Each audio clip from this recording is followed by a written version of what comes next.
Check, check. All right, it is 7:09. Board of Education previously met in closed session under exception C1, C10, C5, C11, and C21. If I can have a roll call, please. Mr. Riddle. Present. Ms. Callahan-Wozniak. Here. Mr. McBride. Present. Ms. Gonzalez. Here. Ms. Hannah. Ms. Leguizamo. President Ewing. Here, does believe we do have a quorum. I did hear from two board members, Ms. Leguizamo and Ms. Hannah, that they would not be able to make it this evening. With that, I'd like a motion to go back into open session. So moved. Second. Motion by Mr. Riddle, second by Ms. Gonzalez. All in favor signify with aye. Aye. Any opposed, nay. We are now in open session. Next up is Pledge of Allegiance. Ms. Lensing, if you'd be so kind as to lead us in the Pledge of Allegiance. Oh. Okay, well, I'll lead us in the Pledge of Allegiance. I pledge allegiance To the flag of the United States of America and to the republic for which it stands, one nation, under God, indivisible, with liberty and justice for all. All right, so next up in the agenda is the President's Report. It's a brief one this evening. There's tons of things going on throughout the district. I encourage a lot of people to go out and attend. Also want to let the board know that you guys received multiple dates for different meetings and events, so please make sure if there are any conflicts to let me know. In addition, we have scheduled our reorganization meeting for the newly elected board for April 2nd. Not April 2nd, May 2nd. May 2nd, which is a Tuesday, which means that we will be moving and have moved our first budget hearing to May 3rd, which will be a Wednesday. So for the community and for the board, I want to make sure that that information is out there. We typically have always had our budget meeting on the first Tuesday in May. We are moving that for our reorganization meeting. So I want to make sure that everybody's aware. And I do appreciate everybody coming out this evening. I know as a parent, I'll talk about that very briefly, as we've had in the news related to the sharing of inappropriate pictures and photos at a middle school. It's actually one of my middle school my child attends. I would encourage us as a district to make sure we continue to educate our students on the importance of using technology responsibly. And as a parent, I also encourage you to make sure that you are following up, checking those cell phones and those computers to make sure that all of the information that is on there is appropriate. So did want to make that brief statement. I want to defer the majority of my time because our student board member was not able to be here last week, so I want to make sure that he can provide his presentation because he'll be presented on two items today. So with that, I'll turn it over to Mr. Hinojosa. Is this working? I think it's working. Okay, there we go. Hi, everyone. Apologies for not being here. Last board meeting, I was in Texas, as I said last time, but I'm here. I'm ready to do my report, and this time it's actually not that long. Shocking, I know, right? It's not 20 slides. I think it's only 10. So cut it in half. I really chose to do this because I want to spend most of my time talking about the presentation that's going to be discussed about anti-book banning. There we go. Said that one right. And the presentation that I made for that specifically. So I'm just going to talk very briefly about my meetings and my statement, obviously. So next slide, please. Next slide, please. Okay. So my topic, fitting with the theme of today, is literature. Next slide, please. This comes from a book that I read actually during spring break and on my car ride back from Houston. And it's called Suggested Reading by David Connis. This is a book for YA readers 11 through 15. And this book is mostly about a school in Tennessee that bans a very good amount of books for very, very scandalous and very arbitrary reasons. And there is one of the students that actually created an underground library to fight against this type of restriction of freedom of expression.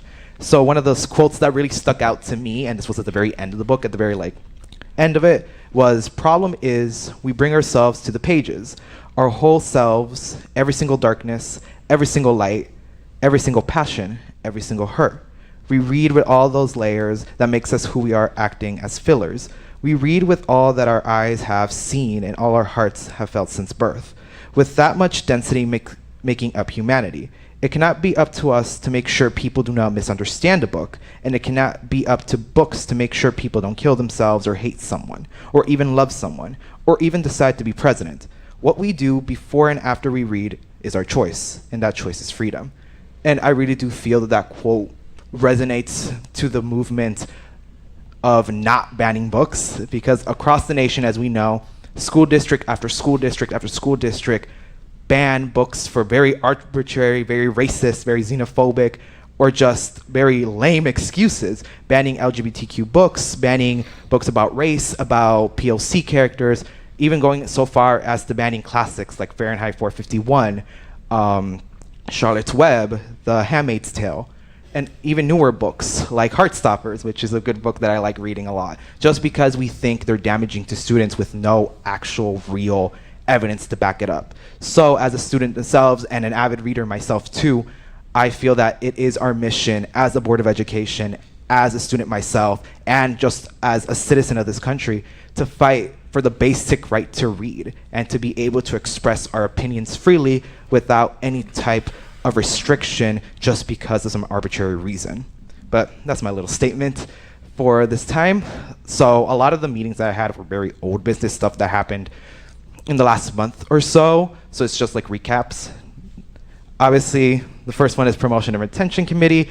I was sadly not able to attend this meeting because I was preoccupied with other very important meetings. So obviously, as always, the objective is to review and propose a new promotion and retention policy for WPS 60, being policy 5215.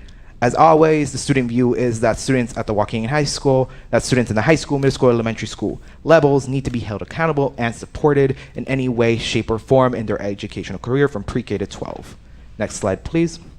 Principal and SBM talk. The objective, as always, is to meet with Principal Rodriguez Gonzalez and discuss the pressing issues that Brookside students have. This meeting was done before the last board meeting, a few weeks beforehand. Obviously, this was discussed more framely to talk about a teacher survey that was sent out, talking about the 1010 rule and its merits and its cons. Resource officer, we talked with the resource officer, obviously, and talked about their job and an announcement that was made a few weeks before that. Next slide, please. This was also a meeting that was done before the last board meeting. Had 2 meetings with the principal. Wow. This issue, actually, no, this meeting is actually going to happen tomorrow. Never mind, scratch what I said. This meeting is obviously going to be about the student results of the same survey that was sent out to teachers just for students and see if there's any consistencies, any patterns that we should address. The next one would be a resource officer presentation program where we want to introduce the resource officers to the students so they know that they're just not a cop at school, but it's actually someone they could go to and talk to. Obviously talk about that announcement again because we didn't have enough time. And a period products slide talking about how period products are in the high school level and obviously how students could obviously get those products. If they're not in the bathroom, they could go to the nurse or any avenue they see fit to get these products. Next slide, please. And this was a meeting that I just had a few hours ago with the superintendent and the chief of staff of the district. It was obviously to talk and discuss about the student advisory council, that idea that we have, and going a little further through that specifically. Great progress so far. We are very excited to get that started. And I think the next slide is Q&A, unless any board members have any questions, concerns, comments, any of that sort. Yes. Could you remind me, what does the 1010 rule mean? The 1010 rule is a Waukegan High School policy that in the first 10 minutes and the last 10 minutes of the period, you do not go to the bathroom or ask for a pass for that time for any statistical reasons that they have for having this policy. But the main purpose is you don't leave the classroom the first 10 minutes, you don't leave the last 10. Thank you. Anybody else? And will you be sharing the results of the survey with the board in the upcoming student board member report? If y'all want to see the results, I am very glad to show them, honestly. If y'all want them, I will totally show them. Thank you, Mr. Anybody else? No? Okay, then I yield the balance of my time. Thank you, Mr. Hinojosa. All right. Next up is our spotlight on 60, and we have attendance belt.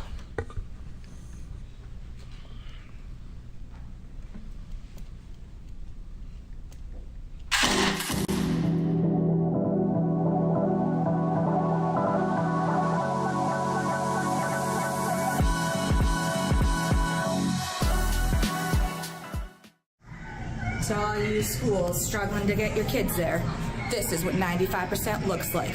Again. It's great because it actually keeps our students wanting to be in school to get that help. My partner and I, we've been into some type of sports for a very long time. Well. Friendly competition is always good. Yes. Competition brings out the best in everyone. I started this belt. This belt is for principals that win. All right, ladies, don't you think that we should actually just have Clark Elementary School sort of engraved here? This is ours already. This would save you so much time.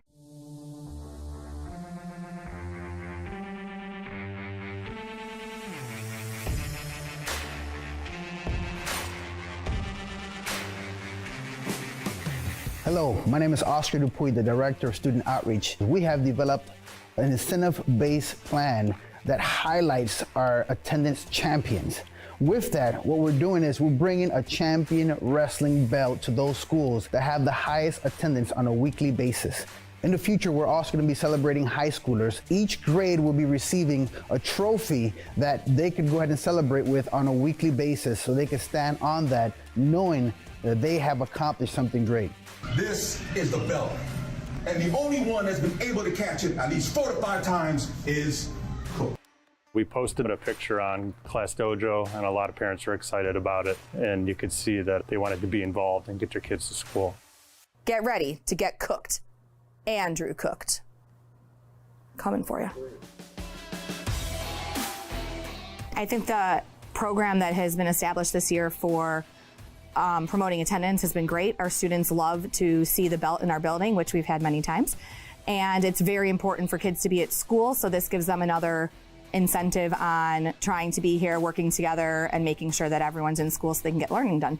So students and staff definitely notice when the belt is in the building. We have a designated place that we hang it, and when it's gone, it's noticed. So then it's important, and they know we got to be here, we need to get our belt back because we are the champions, and it needs to be home here at Cook. And I believe that we have won attendance more than any other building. I lost count of how many times we've had the belt. We're starting to get really used to having it around. But it's motivating for the kids. They see the belt. They see it in the morning at arrival time. We let them touch the belt as they're entering their classroom, and it's just been motivating for the kids, and they have a lot of fun with it. It is a source of pride. I think the kids, even though there's only one belt, I think every kid and every staff member in the school feels like they're a part of it. And even though they don't all get to carry it around all day, they take pride in it being at the school.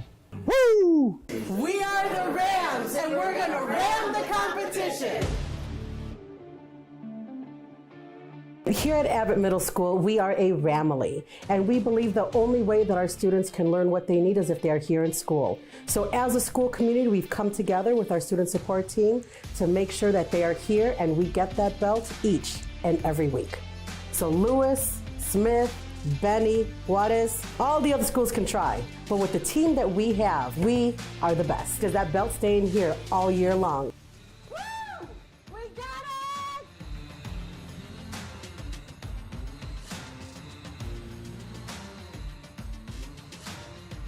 I think our chances for getting the belt next week are great. 110% better than Hyde Park's chances. Coming for you, Brian.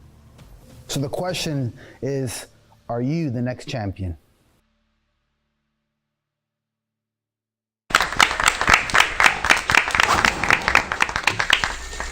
Superintendent, why is this important? Well, we all know that if the kids are not in school, they cannot learn, right? So half the battle is just getting them there. So we're really trying to ensure that our kiddos show up every day, and also our staff. So attendance is important. Oh, sure. Go ahead, Mr. Dupuy. Any other questions for the Board of Ed?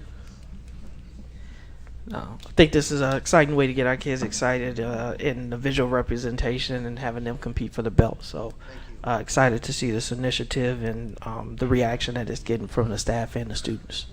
Thank you. If I may, please, also want to add, I want to give a big shout out to the team, the Truancy team, that's been out there working extremely hard, ensuring that our kids are coming to school and creating new, different initiatives for our kids to come to school. And today we have Mr. Arenas with us as one of the truant officers. Actually, he was the guy with the mask.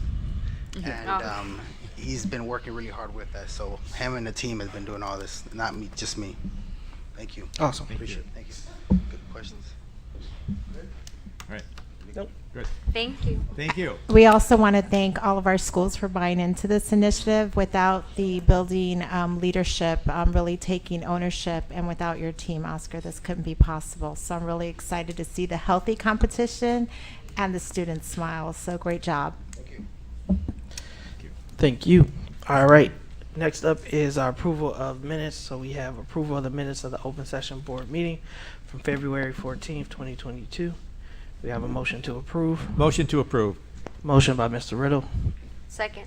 Second by Ms. Gonzalez. Any comments, questions, corrections to the minutes? All in favor signify with aye. Aye. Any opposed, nay. Minutes are approved. Next up is our opportunity for public comment. So this is an opportunity for the public to speak to the Board of Education. I'm going to call a few names. I am going to ask that you all just line up to the side so that we can expedite the process. Each speaker will get 3 minutes. If you need additional, if you need translation services will be provided for you, and you'll get additional 3 minutes to allow for translation for a total of 6. We do want to remind everyone in attendance of our decorum expectations, and a reminder to please refrain from using student and staff names in your remarks. First name is Danella Villarreal. Second name is Glamero Caesar. Let me make sure if I get that order right, but that's Glamero Caesar. Then we have Cecilia Rico, Demontre Hodge, and Janae Kennard, if we'll come in that order. Ms. Villarreal, whenever you're ready, your time will begin.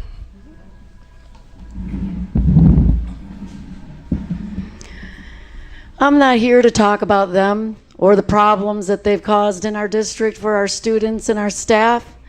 I'm actually here to address the students that I have.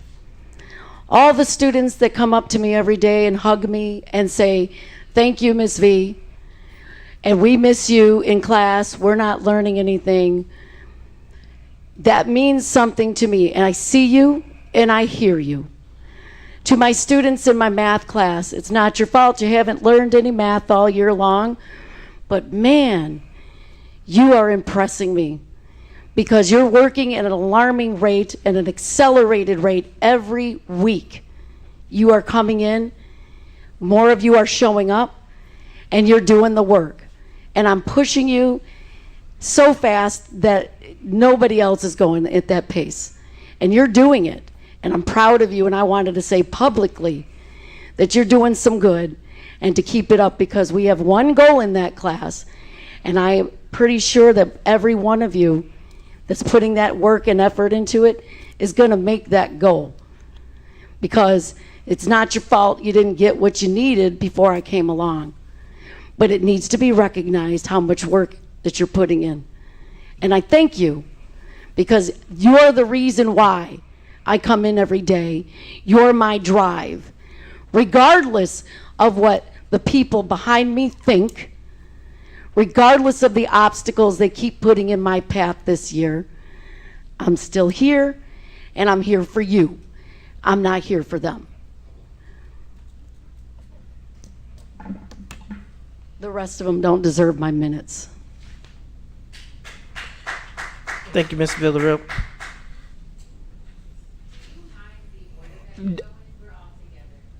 No, just when you come up, each person will have 3 minutes, and then we will just make sure you state your name for the record.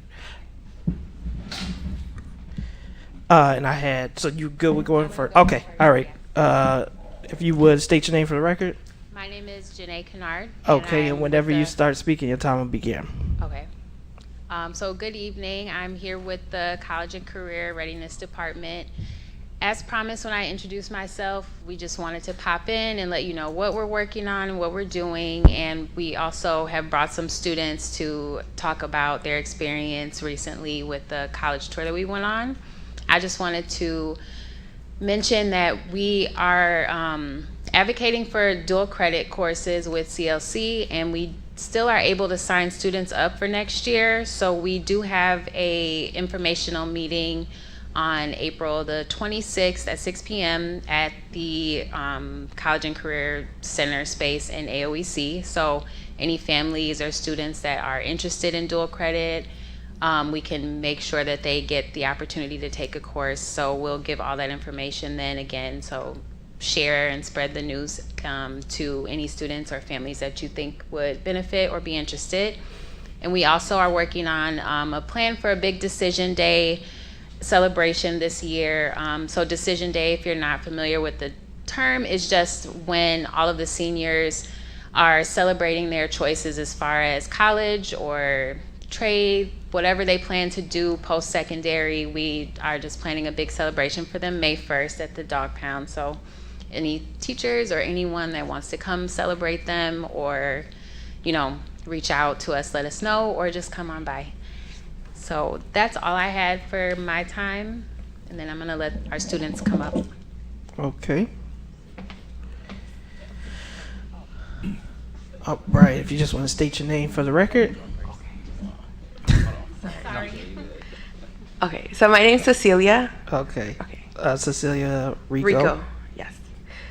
So I'm one of the College and Career Managers. I work with Janae and Ivana Fulton, and I just wanted to talk a little bit about the overnight college trip that we were able to plan during spring break. So we were able to visit 4 colleges in Southern Illinois. We went to Southern Illinois Carbondale, Southern Illinois Edwardsville, EIU, so Eastern Illinois University, and Knox. We took a total of 32 students. We had 1 freshman, 1 senior, and then the rest were juniors and sophomores, which is huge to be able to have that large of a group on a college campus. The students were able to connect with each other, especially because some of them were at Brookside and some were at Washington campus, so they were able to connect, build camaraderie. And then also one of the things that was super important for us was for students to learn about all the opportunities that colleges have to offer. So especially for the freshmen and sophomores, it's so important for them to know what colleges are looking for, what GPAs they should aspire for, and how to make sure they're the best candidates for scholarships. So that was major. And then for the juniors and the senior, one of the seniors that went with us, Joanna, she was on the student board. She had actually been accepted to Knox and EIU, so it was really great for her to be able to step on those campuses and figure out if they were a good fit for her. She connected with admissions reps, so it was a really great opportunity. And I think I can speak for the team when I say that our goal is to be able to provide these opportunities to all students as early as middle school, maybe even elementary, so that they don't have to wait until they're older in high school to be able to have the opportunity to step foot on campuses. So we do have 2 students here, and then Demontre, who will share a little bit about their journey with us. Thank you. All right. If you just want to state your name for the record. Yes, my name is Demontre Hodge. I'm the trio advisor for Waukegan. So I was one of the chaperones for the overnight college tour trip, and it was a great experience. I would just say that just being with the students and all of us together, it was like an opportunity for us to be like a family, but also just to connect as a whole. They also got to see Waukegan alumni on a college campus to connect with them too. So I think for students to be able to go to a college that they never been to and also see somebody that looks like them was very impactful for them. I think going forward, this should be like a thing that Waukegan puts on going forward, because exposing those students early to these opportunities, sets them up for success going forward.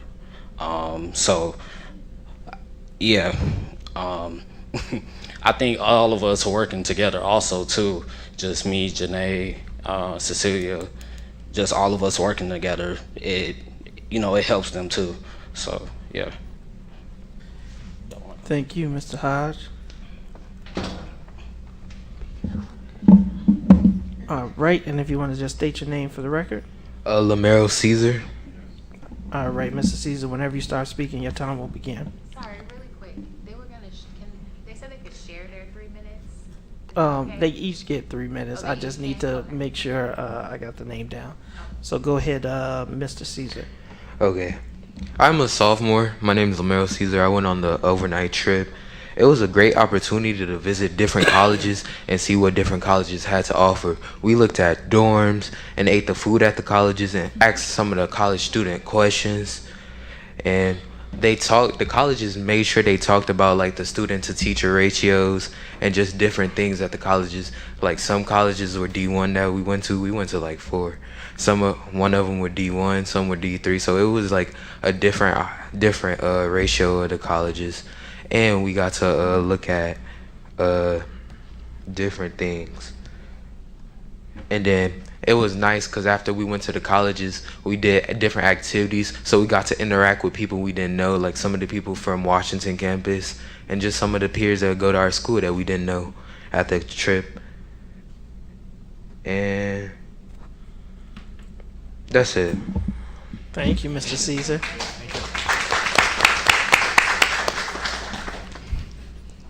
And if you just want to state your name for the record. Okay.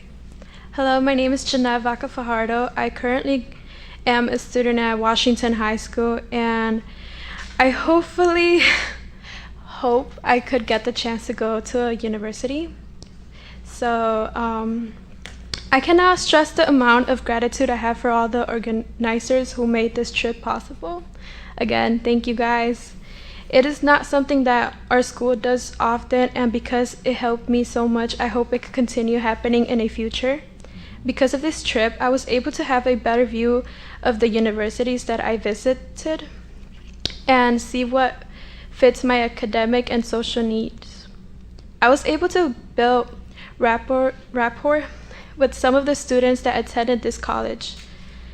When deciding on a school, it is so important to just input from people who attend to having the ability and vital to my selection process. Sorry, by the way, I'm a little nervous. But my brother attends Brookside High School. Initially, he did not take his academic career seriously because of the lack of educational support. But because of this trip, he now understands the importance of his GPA and that makes him understand that the GPA actually matters. So hopefully he tries his best now. All in all, I just wanted to thank everyone who organized this trip. It has helped me gain a more complete understanding of what a college career could be like. Thanks for listening. Thank you. The pictures were amazing. I'm going to call the next 4 names. We have, or 3 names. Ray Vukovic, Randy Sabecki, and Marie Bryant, in that order. So once again, Ray Vukovic, Randy Sabecki, and Marie Bryant. Mr. Vukovic, whenever you start speaking, your time will begin. Yes, good evening. This is from Illinois law. The public body, which would be you folks, must approve the minutes of its open meeting within 30 days after that meeting or its second subsequent regular meeting, whichever is later. Within 10 days after approval, the minutes must be available for public inspection. This is not a new topic. I've talked about it early last year. And when you all just kind of blew it off, I filed complaints with the Illinois Attorney General's office. And board president has indicated that by the time the new board comes in, that'll all be rectified. That's 3 weeks from tonight. Now I noticed that later on your agenda, you're hiring back an employee that left the district, and you brought her back to help clean up your FOIA mess because you haven't been able to hire anybody for that position, and now she's going to be helping with that. Now, I've looked at the contract, and it's very open-ended, doesn't indicate any time frame. Does she know what she's getting into? That the board president has promised the public that this will all be taken care of in 3 weeks. Are you aware that for the calendar year 2022, there are still 8 sets of special meeting minutes that haven't been approved by this board? This is what, the 11th day of April? There are 6 sets of minutes that haven't been approved yet this year, for this year. Now, at the last meeting, you approved 3 sets of minutes. 1 was from last year, and 2 were from January. One of those sets of minutes are posted, the other one is not. Both approved the same night. Somebody should have been able, it's, from what I'm told, it's pretty much a matter of it's been approved, you click it, you move it over here, it's now posted. Well, that's in violation of the law. How can you expect the people to believe that there aren't problems with the Diverse Learners program, with other things, when you're only 2 employees, between them, they make over $500,000 a year, and this has been messed up for over a year. This needs to be corrected, and there needs to be some action taken immediately. Thank you. Thank you, Mr. Vukovic.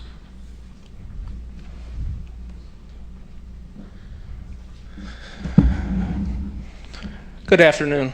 So tonight I'm going to talk about back in June 9th of 2022, CBS 2 did a news story about school code, and I'm specifically talking about to the doors in our buildings, in our classrooms.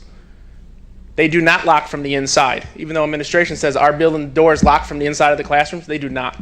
You physically have to take a key, go to the outside of your classroom, lock the door to lock the classroom door.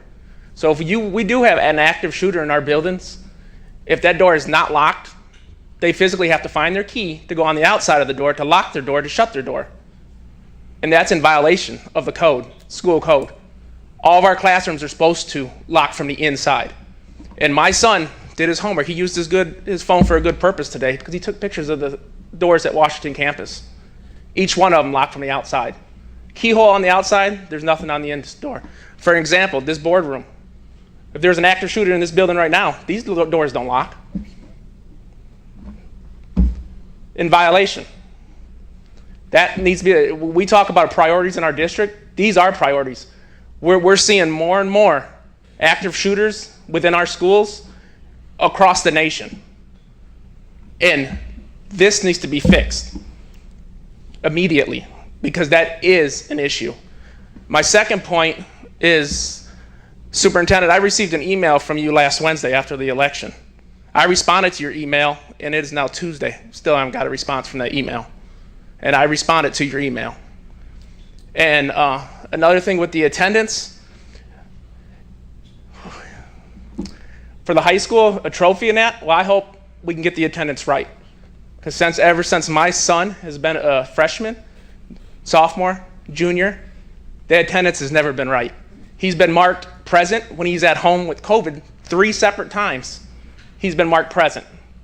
So it's hard. And I'd also like to see, let's have administration trophy in a thing so we know when our administrators and that are here. Let's have a teacher one so we know when all of our staff and teachers and that are here.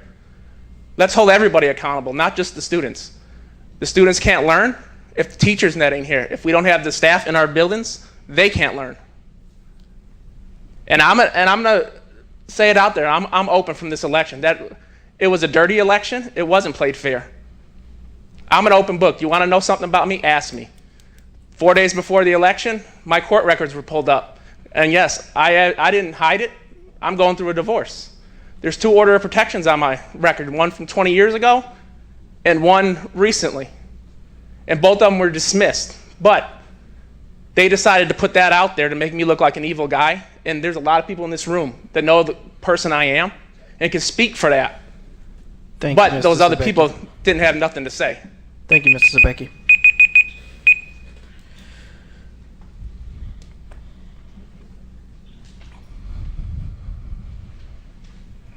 Greetings, Board. I'm Marie Bryant, and I am a resource teacher. Okay, and I come before you. I'm going to read the statement that I have. So today I come before you to speak about the important issue in regards to employment and the hiring process for positions which have hindered my faith in upward mobility in the school district. I didn't come here to be in trouble or get in trouble or to even make trouble, but in case I do, I come to make some good trouble. I am a bit disturbed about some of the experiences that I have personally had and it have affected me in regards to either acquiring a position or even holding a position. I have been involved in not 1, 2, but 3 occasions.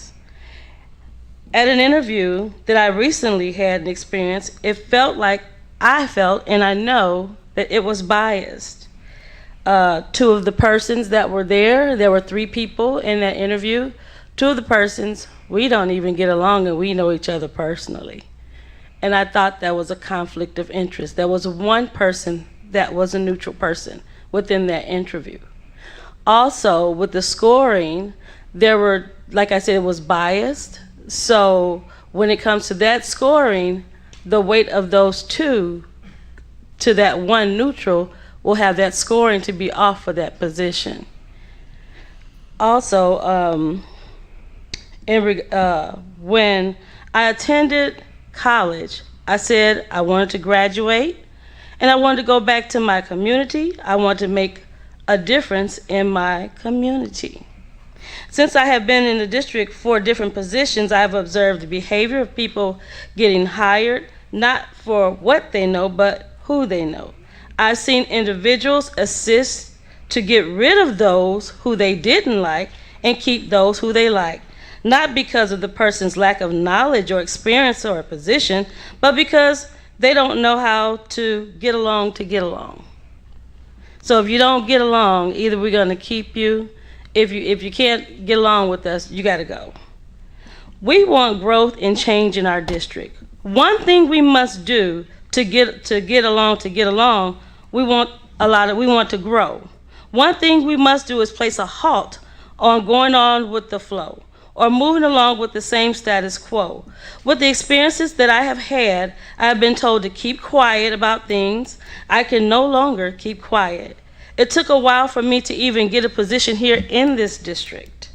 I had to know somebody, which is very sad with my experience. And that bothered me. Thank you, Ms. Bryant. Next 3 names in order: Rion Edwards, Christine Lensing, and Wygina Briscoe.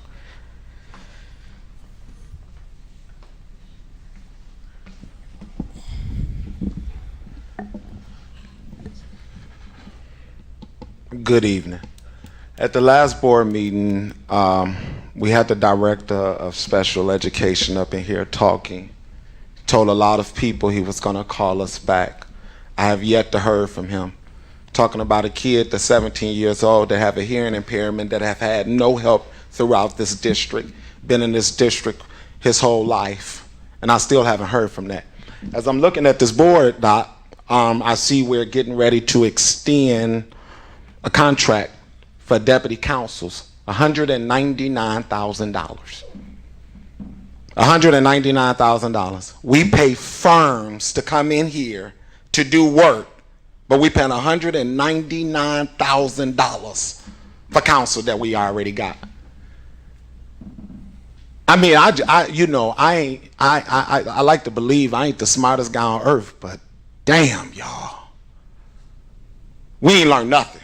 You know, I remember when years ago we did an election and we talked about the millenniums, how we need to put millenniums on the board. We talked about the importance of having people that look like me on the board, but every board meeting I come through, people like me is crying. They're going through something and ain't nobody hearing them. We replaced Dr. Hillary with a Latino. Now the black kids don't have no department. That same guy that stood up here still harassing people in the community that supports Dr. Hillary. I've just now met this man for the first time, seen him in my life. First time. And y'all seem to not be doing nothing. Mr. Figueroa still running HR. You hired a firm to come up in here and he told you that whole department is trash. It's terrible. So I want to ask you, Board President, what we doing? When are you going to do something? When are you going to do something? Because you're the leader of this here thing. When votes is got, you should advocate for those votes. I'm asking you publicly, when are you going to do something? When are we going to stop playing politics? When are we going to stop rubbing elbows? We downgrade requirements for positions. We downgrade those requirements for positions so that we could put certain people up in there. And y'all act like we don't know what's going on. If I know what's going on, I know y'all know what's going on. I've spoken to you a million times when I talked about staff being locked in rooms downstairs. You did nothing. Zero.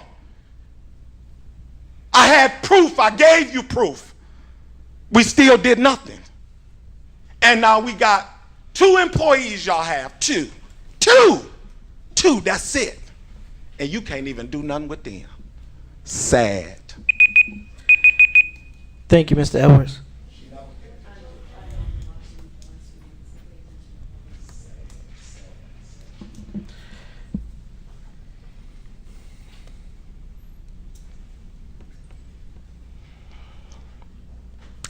Good evening, everyone. I would like to express my excitement that the school board is going to collaborate with the Waukegan Stars team on how to best incorporate our platform into making this school district better. But there isn't time.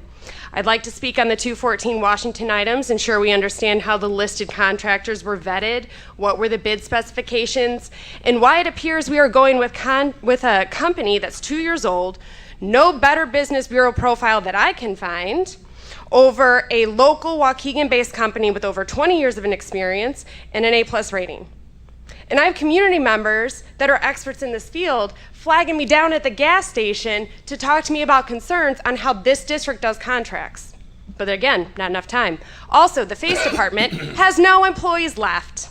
The prior coordinator left after her district paid trip to Puerto Rico. The manager left for another organization months ago. The facilitator was unsupported, handling more than his plate could possibly allow, and was ultimately harassed, and now he's gone too. Adding to the trend of black employees being forced out of this district directly or indirectly. Who's taking over the FACE responsibilities? It was already too much for one person. Again, no time. I'm going to touch base on the same topic I spoke about the last time. Being a parent of a student that was grabbed, pulled, pushed harder, forced out of the room, and verbally abused in first grade. That is a lived experience. The response from the Associate Superintendent of HR was shameful, that sometimes teachers need to do these things, implying that it is okay for a teacher to not even give verbal redirection before putting their hands on a student, a first grader at that, and forcing them out of the classroom saying, "You don't want to be in my class, so go find somewhere else," closing the door with no supervision. 3 weeks later, the same teacher shook another kid in that class, causing another investigation. The parents are constantly being told, "This won't happen again." 3 times I've been told. Yet we blink and it happens again. At what point does this become negligence by the administration and the district? At what points does this become child abuse by the administration and the district?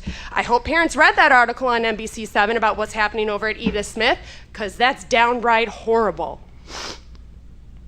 This HR department is going to cause more and more lawsuits, draining more and more funds from the budget, having the taxpayers cover these costs that they didn't incur themselves. What's going to be the last straw? Does someone have to die? Get maimed? Plenty of people are already traumatized. Get it together. Thank you, Ms. Lindsay. White Gina Briscoe. Before I actually get into what I want to talk about, for those of you who don't know, I actually sub in the district. And I must admit that I have met some good teachers in the district. And I just want to take a moment to say that we do have some good teachers. We have some that are not. But we do have some good teachers in the district. I'm amazed that when I talk to them, there are some teachers, the longevity is here in this district. And I just want to recognize that and put that out there. Some teachers are here, and they're here for our kids, and they stay because of that. Even though they're not, the morale's not that good, but they're here. So over the last, I think it was last week or a week ago, I was actually subbing in a couple of honors class, and I always take like the last 15 minutes just to kind of ask the students questions. What are concerns? What do they want to say or whatever? So I always come up to the mic and I tell them that I'm going to the board meeting and I'm going to speak on their behalf. These are words from them, and if you notice, I use these student hall passes. That's all I can find to write with in the classroom. So they had said that they have come into situations where there are no subs in the classroom. Teachers don't care. The black student says that there's racism with the white teachers. They said that there's a lack of concern about their learning. They said that some of them, I said, okay, if you were to rate on 1 to 10, where were they? Where's the school district? 2s and 3s. These are honor students, 2s and 3s. There was one person that gave them an 8, and I was in quite a few classes that day. They had said that there are too many subs in this district. They said that the teachers need to change the method of teaching, that the way that they're teaching them, they feel like it's being dummied down for them, that they're not being taught at a level that they should be being taught at in order to succeed in life and in order to go to a university. And they said that they don't believe that this administration understands that they realize that they believe that this curriculum has been dummied down.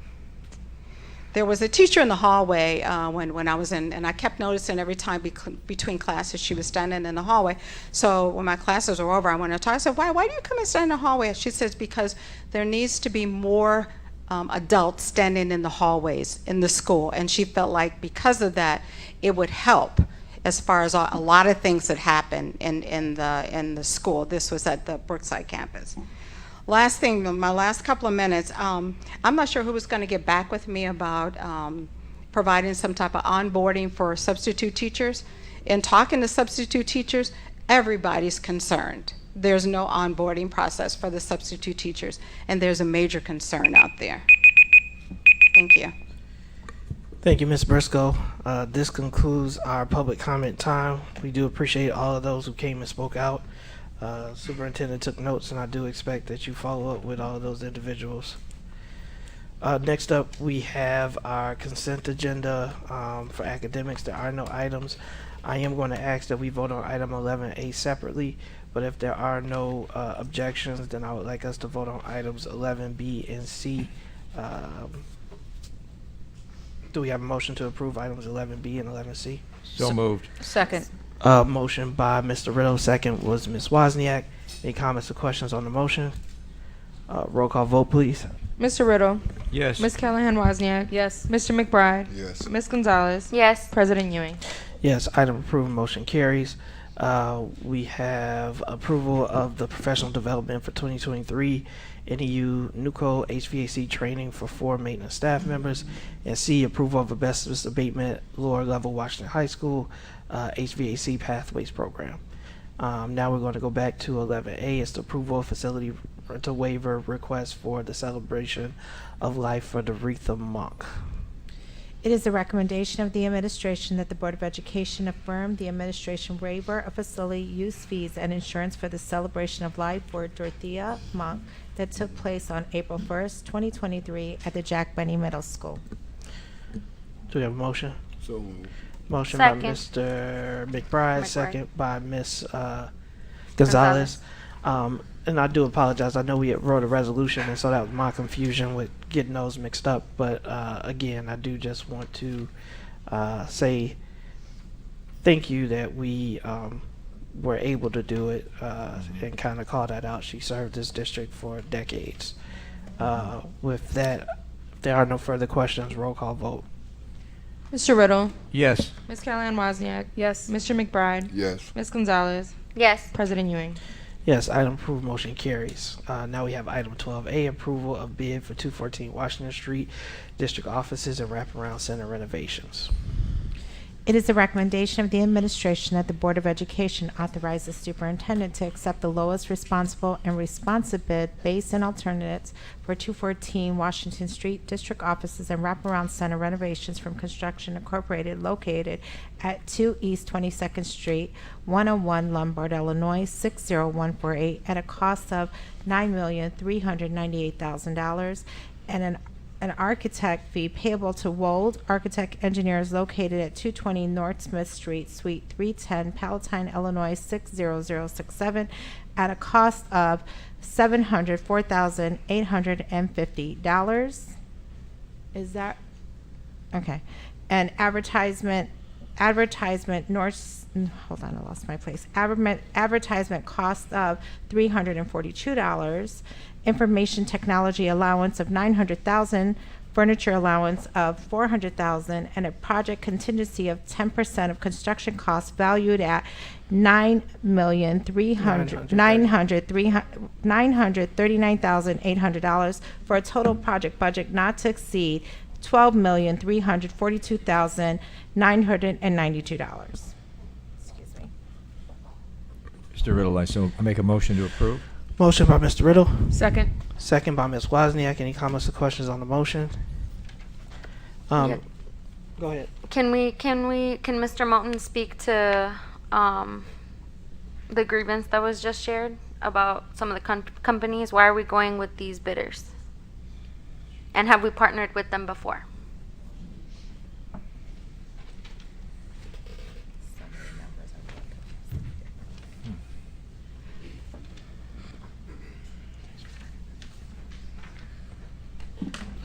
Yes, good evening, members of the board, superintendent, staff, and community. Thank you for the question. I have asked Mr. Wendt from Wold Architects to come up and talk about the review process to ensure that Construction Incorporated is the lowest responsible and responsive bidder according to the contract documents. Good evening. As part of the bid process, we had 6 bids we received. Construction Inc. was the low bid we had on bid day. So we then embark upon a scope review process with them. It is typical that we communicate with them. We talk about the project scope to make sure that they have everything covered in their bid. We talk about project schedule to make sure that they understand the critical dates, the substantial completion dates that are laid out in the contract documents. We also try to get from them, and we did in this case, understand who their critical subcontractors are, so their mechanical, their electrical, the elevator subs, we've got all that information. And we have worked with all of those subs before, and we feel comfortable proceeding with them. Lastly, we asked for references from them, and so we have references from other public entities that they've worked with in the last few years. We have a couple different school districts that they've worked with. Plano, CUSD 88, Downers Grove, SD 58 are a couple of them. I spoke with facility directors at both of those school districts, and in our conversations, they did not see any reason why they could not fulfill the requirements of this contract. They spoke very well and highly of Construction Inc. And so as part of the review process, like I said, we did get references from them. We checked those references out. No information surfaced that pointed to them being disqualified or having an unresponsive bid. So at this time, we are objectively recommending that we proceed with awarding them a contract for the project. And Mr. Moulton, these payments are installments, or they're just how do we pay this money out as work is completed, correct? So in case they are unresponsive, we're not giving them the whole pot. Yeah, so as work is completed, what we ask for them is work that is completed to date, equipment that's been purchased. We do what we call pay applications, so we ask them to itemize the information. We also have documentation. I don't know if I heard Mr. Wentz state this, but we also want to ensure they're paying prevailing wage. Right. So as they're paying subcontractors, storing equipment, progress payments or progress invoices will be coming to the district to process payment. We're not going to pay it all at once or quarterly or anything like that. Typically for a project of this size, you might see a monthly billing that itemizes the items of where we are to date of the invoice. Okay. Thank you. And just for my information, Mr. Nguyen, you did state that you have worked with Construction E previously, or at least the firm has? I have not personally worked with him, no. And that's why it was important to talk to the references. And then I just wanted, for clarity too, Mr. Deputy Moulton, is legally we're required to take the lowest responsive bid. I want to clarify that I have worked with their subcontractors before, just not the Them- GC. That company, got you. Yes, so we did review this with the legal team, and I would ask if Mr. Vanderbroek is comfortable to speak to that, but we did review that based on the contractual documents and the AIA documents that the contractors were responsive to in their bid. So yes, legally you are required to provide it to the lowest responsible and qualified bidder that is presented. Thank you for those questions. And then the other thing, we're going to ensure that they meet our minority participation standards. Yes, that's always aspirational. Now, obviously, if the board takes action on this evening, we're going to follow up with the vendor as well as our architect to ensure that's all complete in the requirements, the aspirational goals the district has and has had in the past. So to answer your question, yes, but we will definitely hit the ground running once action is taken. Yeah, I know we use the term aspirational. I know that you've made inroads with WDCC as well as the other minority contractor networks. So I would want to make sure that we don't make it aspirational. But given that this is supposed to be impacting the community and we talked about the benefits of the community, I would want to make sure that we don't waive or that we meet our contract and our minority participation percentage goal.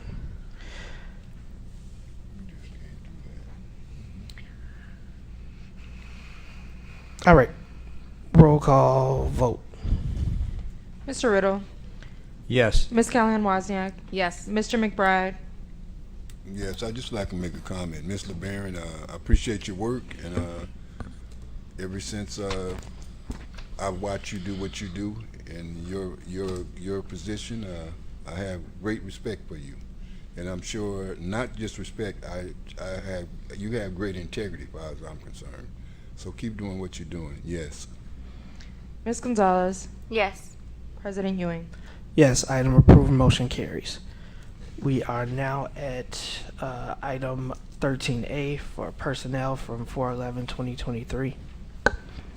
It is the recommendation that the Board of Education accept the administration's recommendation to approve the appointments, retirements, and accept the resignations as found on schedules F999, L946, corrected, and G657. Mr. Riddle, motion to approve as read by the superintendent. Motion by Mr. Riddle. Second. Second by Ms. Gonzalez. Any comments or questions on the motion? I did have one. I don't see Mr. Figueroa, so I don't know, Deputy Moulton, if you can speak to it. But obviously Mr. Figueroa is probably in the other room. We can bring In him the over, other so room. just ask your question. there were certain concerns that were raised during public comment, so I wanted to know if we'd be able to address those. Mr. Figueroa.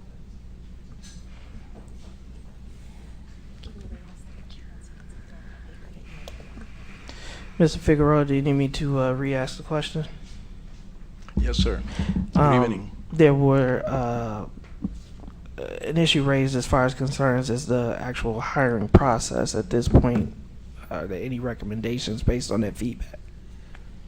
Well, the hiring process takes place at the schools or with the supervisors. We do the onboarding process in HR. So what that means is when we post position, no matter what position we post, and you're approving some tonight, there is a supervisor in a department that is involved in the hiring process.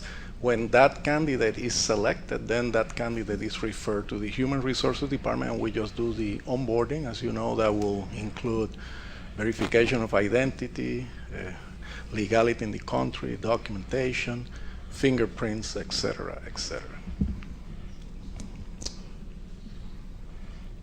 So at this point, are you fine with proceeding? Some other school district, they have a huge human resources department, and all the hiring is done in that place. That's not the case in Waukegan. We're decentralized, completely decentralized. Teachers, for example, they're hired by the principals. The postings are directed to the supervisor. So I get that. The conversation during, I guess, public comment, and I don't want to spend a ton of time, but it's continued to come up, and I get what you explained, and Mr. Figueroa, and your role as the director of HR, as you process the recommendations. You don't lead the actual hiring. Is that That is correct. Right. 100% unless it's someone that I'm that you're hiring for the or HR that I'm department? participating I in a got you. committee for hiring. So the only concerning question I had is there was allegations that there was bias in the hiring committee, and what I'm asking is that, are you both comfortable with us proceeding at this time, or would you want to take that back and review it? For the recommendations that we have coming forward, as far as administrative appointments, I do not see any biases. I do not sit on the recommendations, and the recommendations as far as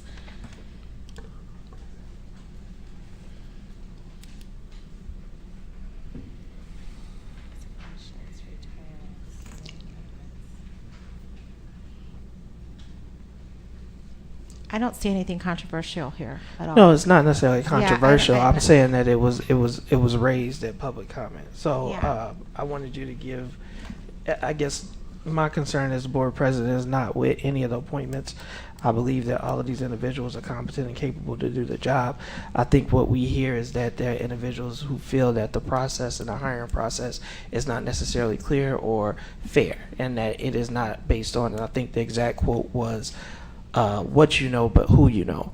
I don't know that to be true. I know that it was raised at that podium, right? And so that is what I am asking. But if the rest of the board is prepared to vote, We will be in a better position if anyone with such allegation bring the allegation on a timely basis, so we can look into that. Excuse me, I'm speaking, and I'm speaking. Excuse me. I do So- apologize.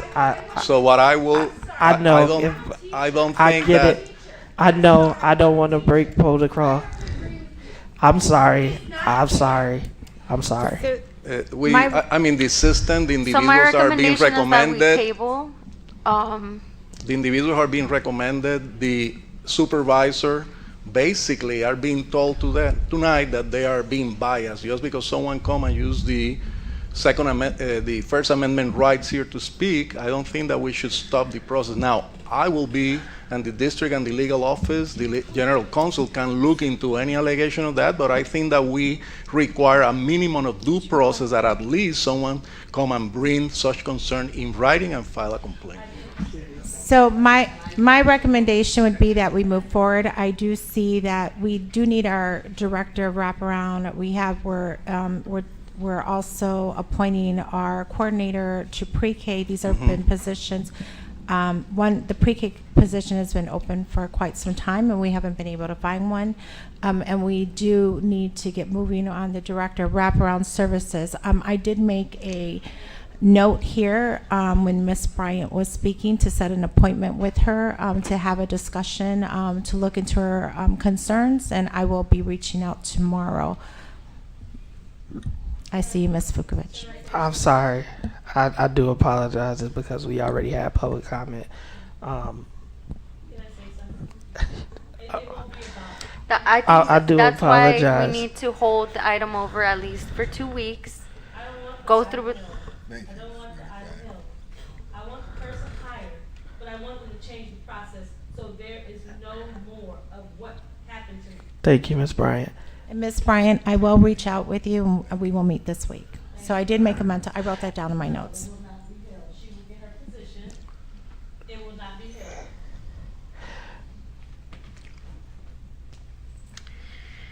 It is a board decision.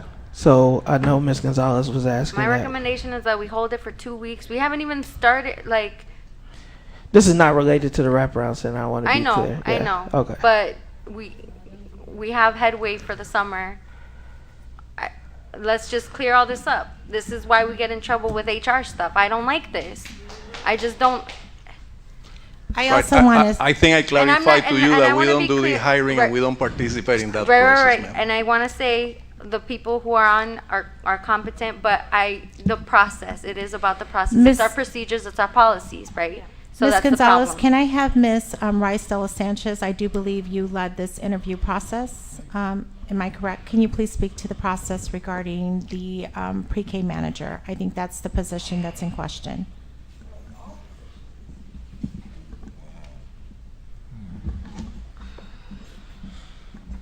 Good evening, Board of Education, Board President, Superintendent, colleagues, and community. Yes, we did. We had 2 rounds in which this position was spoken for. We had a panel of 5. I wasn't there. The leader of our early education was there, the assistant director, Ms. Crowell. So not to mention any names, right? But what we use our form of 10 questions. And all of our questions are on a rubric. One being, didn't answer the question specifically, up to 4, answered the question specifically, gave relevant answers and examples. And so all of that is weighted. I personally don't know, and listening to public comment, who any candidate wouldn't get along with. I have no idea. Who we choose are teachers. We choose leaders that would be a part of our program,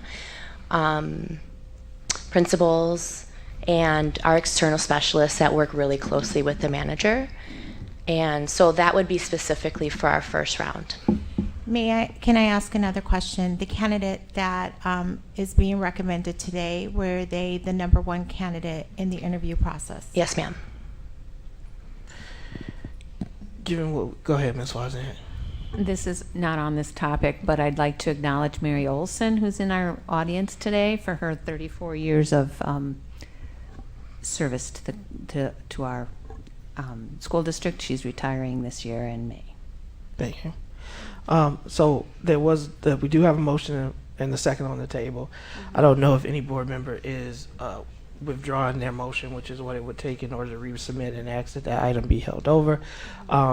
I do want to be clear, as my issue is not with any individual that's getting the position, it's with the process. I did hear what Ms. Bryant did say, which is that her issue is not necessarily with she's not saying that she wants it held over. That is a board decision.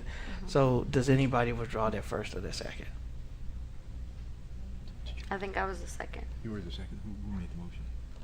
I think you did, Mr. Riddle. I just need one person to I withdraw. don't think you made a motion. She just automatically said hold it over. You didn't make no motion. No, I didn't make a motion to What hold can it. I hold it over as a single? Like, can we wait 2 weeks and figure out the procedure? Because if something is put in writing and we didn't address it, that's what I'm having a problem with here. And If the board feels comfortable holding it over, the admin will hold it over. It's the will of the board. So I'll let you guys discuss, and we'll take your lead on it. Yes. Can I ask a And we'll question? just hold all Lisa? HR items today.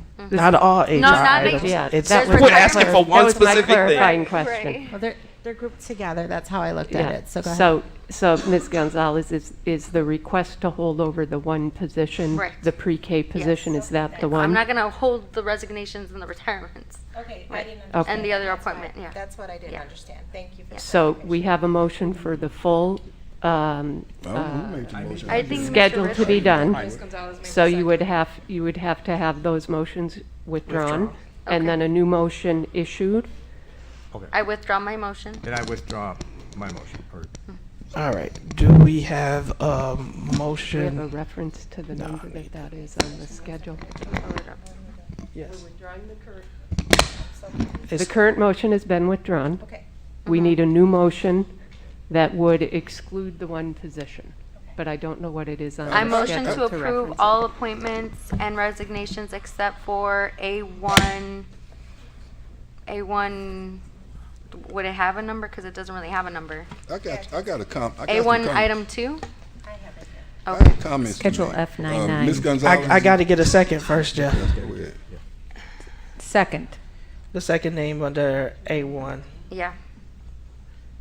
It doesn't have a Manager of pre-K. pre-K. So we got a motion. Do we have a second? Second. Second by Ms. Wozniak. Mr. McBride, you had a statement or a question? Ms. Gonzalez, Yes. in the process, we talking about the process. The process. You're part of the process, not Angel Figueroa. Like he said, once the process is complete, it comes to him. Now, my question is, you only one person. Who else is involved in the process? Yeah, Well, that's what we can come back with. Yeah, But we many should know that people are in the now, interview not come back panel. with it, because we just got one person that we talking to. Yes. And when it's all said and done, who else is part of the process? We need to. Who else should we blame this on? Yeah, The I think process. because it's a personnel issue, It's a I personnel believe that we should go back into closed session, Mr. McBride. But I think those are relevant questions. No, I It's just think a it's, matter no, of no. format. I'm being transparent because number one, you didn't make this decision by yourself, No. No. and so therefore, we are telling the other people that made the decision with you they didn't make a good decision. No, I'm not saying that. that's not. Yes, what we're we saying. are saying that That's because they not made what a we're decision already. So we going back now to review the decision that they made. Don't tell me we're not doing that. That's why it's a recommendation, Mr. McBride. I get what you're saying, but we need to discuss it in closed session. Discuss what? What What you the wanted process to that they say? made? What am I to discuss the process that you and whatever team interviewed these individuals, man? What are we discussing it for? We're not there. They bring the recommendation to us and we approve it or we don't approve it. So what we gonna go back and discuss? Well, tell me what we gonna be discussing. The issue of bias. Huh? The issue of How bias. you gonna say that? How you gonna discuss that? Yeah. I'm serious. How you gonna discuss? I heard what you said. I heard number one, the main thing I heard you said, somebody you didn't get along with somebody. But that has nothing to do with the three people made that decision. So now what are we going? We're going to go back and we're going to go back and hold this over and discuss. In 2 weeks. In 2 weeks. For 2 weeks. Yeah, but still, what are we discussing? I think she just made is we had an allegation. If we acted, there's nothing that we can do at that point, Right. right? Like I'd so rather now get it we're right, saying and then- there was a conversation that should have been had by both sides. Those that got it, that didn't. I don't have all the details, but Ms. Bryant came here out of frustration. So every time our staff go and do an interview somebody, we're going to come back and hold something over. The No. decision that yeah, that's what it looks like to me. No, that's No, not we're just what going to look saying. at this one. Yeah. Yeah. I don't know what we're looking at, to be honest with you. No more so the comments that you made. That's the only thing I know that we're looking at. I don't see nothing else we're looking at. Yeah. Other than that, you and two other people made the decision. Well, the team makes the decision, Well, the team and made the there's decision. yeah, I there's get it. So I go back and start discussing whatever needs to be discussed about what the team didn't do this right or the team should have looked at that. That's where I'm at. We're not saying anybody was done right or wrong. What we're saying is that based on the timeline and the approval, someone came to the microphone and said they felt like they were. And you held it over, and she held it over because I'm of the that. one holding it over. Yes, you did hold it over. That's what she That's- said. Because of the comments she made. Okay, I think we've. And another exhausted thing, the let me finish. We brought Mr. LeBaron over there because of comments somebody else made. And that's what y'all want to, that's the game you want to play, keep playing it. But number one, the bottom line to it, we hired Mr. LeBaron to do a job, and I'm not going to come by and undermine him or everything that he does. I'm not going to do that. Yeah, I don't believe questions are undermined, and especially when you have capable, competent staff that can speak to it.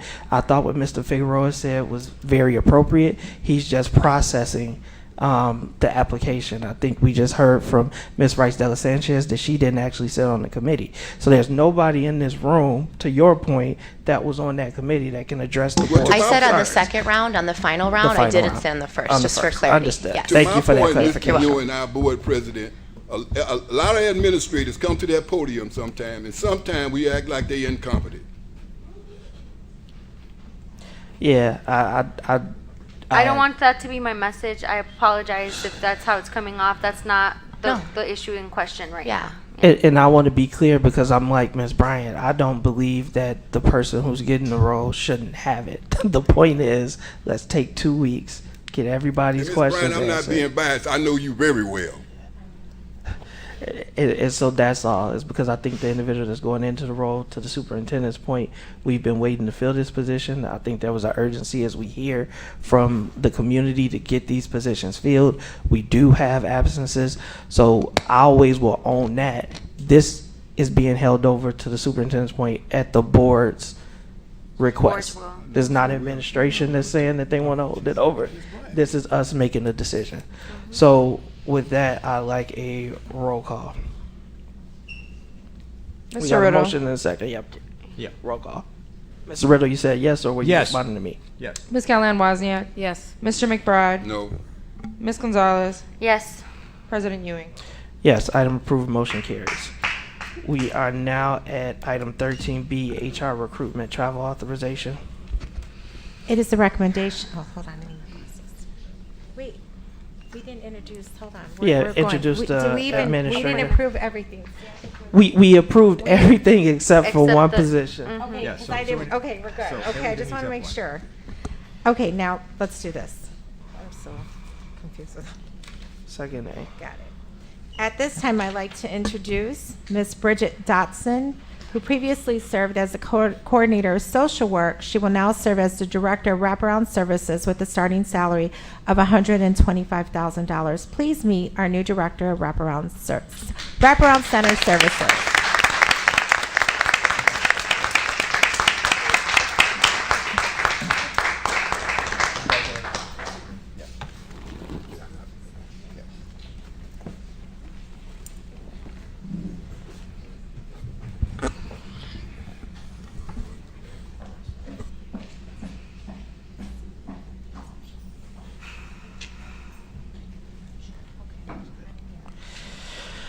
All right.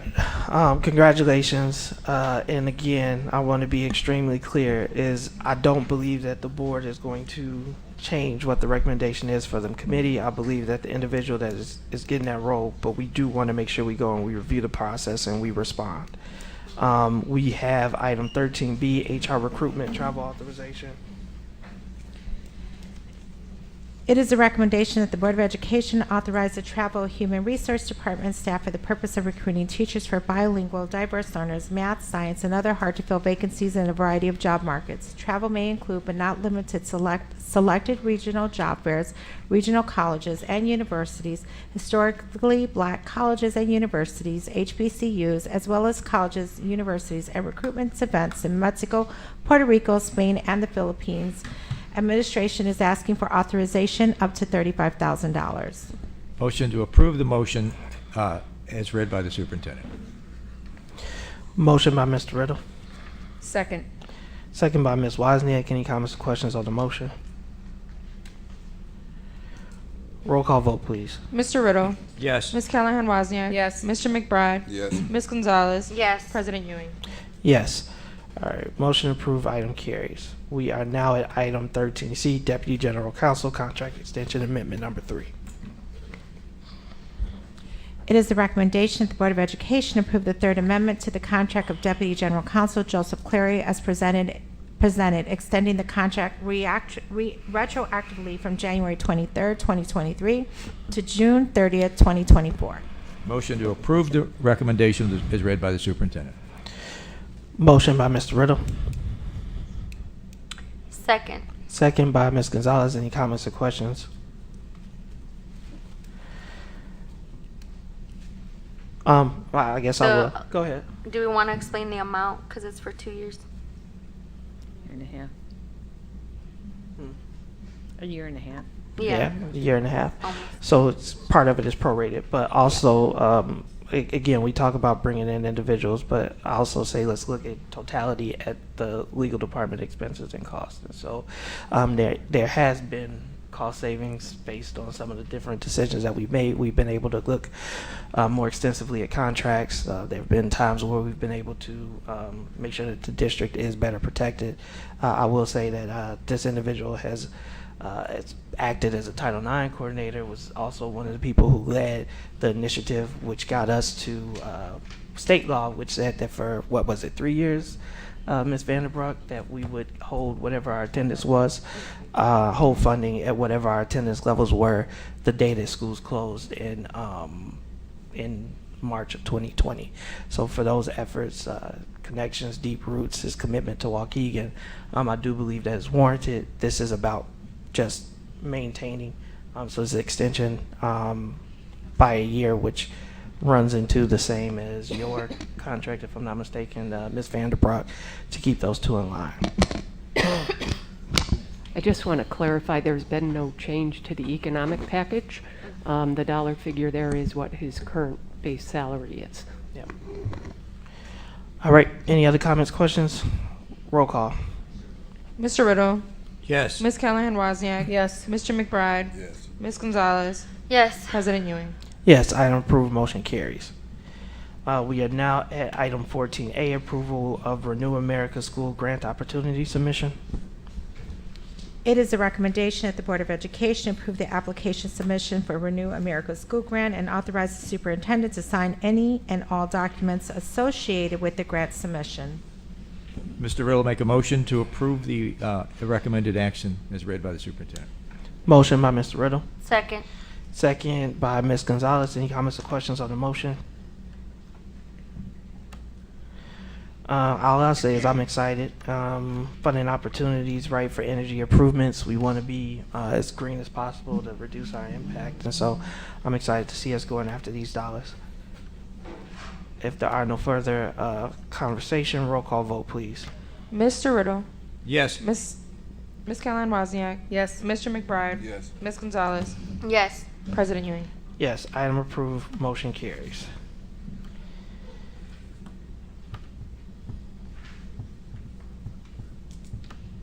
We are now at our financial reports. So item 16A, we want to open the hearing of the approval of the resolution to reserve funds for project commitments and transfer of funds from the Education Fund, Operations and Maintenance Fund to the Capital Projects Fund. I motion to open the hearing. To open. Yeah, we need the recommended action. Yeah. It is a recommendation that the Board of Education open the public hearing on a request to approve the resolution directing the school district treasurer to reserve funds from the education and/or operation and maintenance funds for future transfer to the capital projects funds in the amount not to exceed $35 million. Motion, Ms. Gonzalez, were you motioning? I motion to open the meeting, or the hearing. Motion by Ms. Gonzalez, Second. second by Ms. Wozniak. Any comments or questions on the motion? All right, so opportunity, I guess at this time it is Do we have to take a roll call vote to open the hearing. I'm sorry. All in favor signify with aye. Aye. Any opposed, nay. Hearing is now open. Ms. Polk is walking to the podium.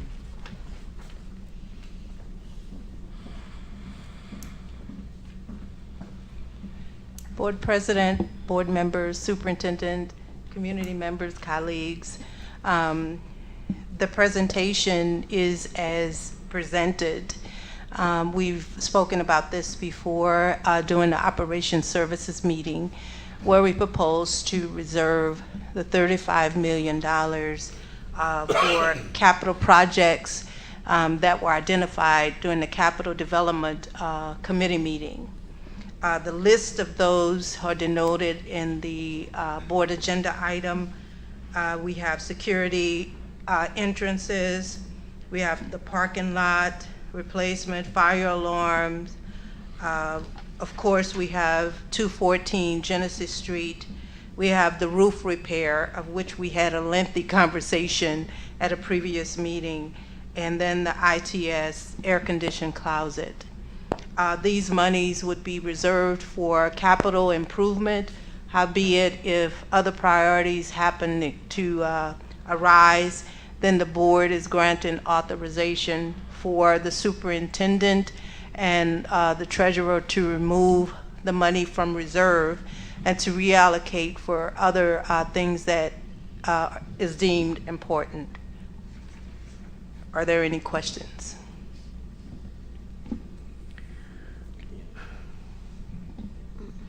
Same, this is a public hearing, so at this time, are there any questions from the community? Go ahead, Mrs. Becky.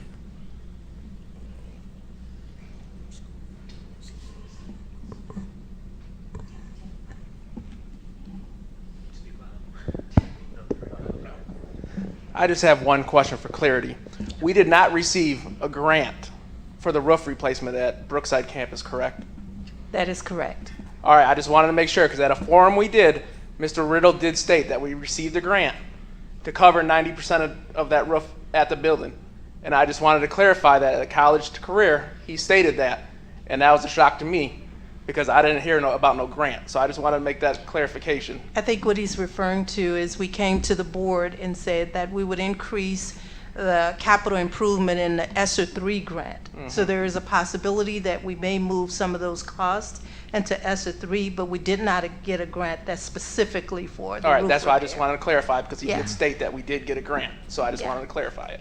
Yeah.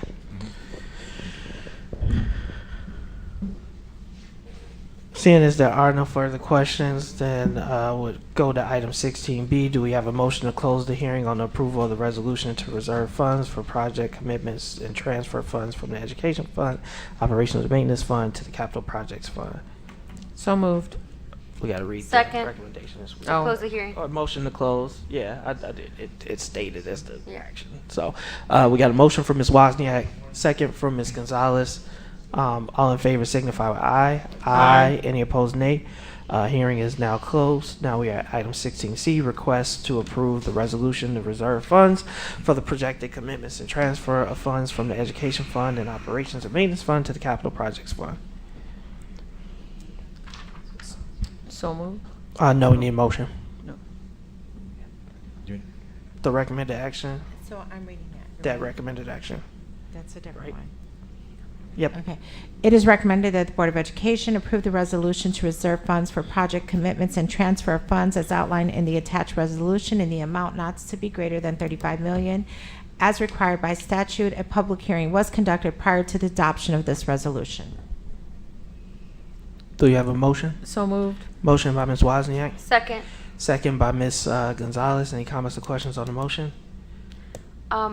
Just for clarification, vestibule is our entrances? Yes. Okay.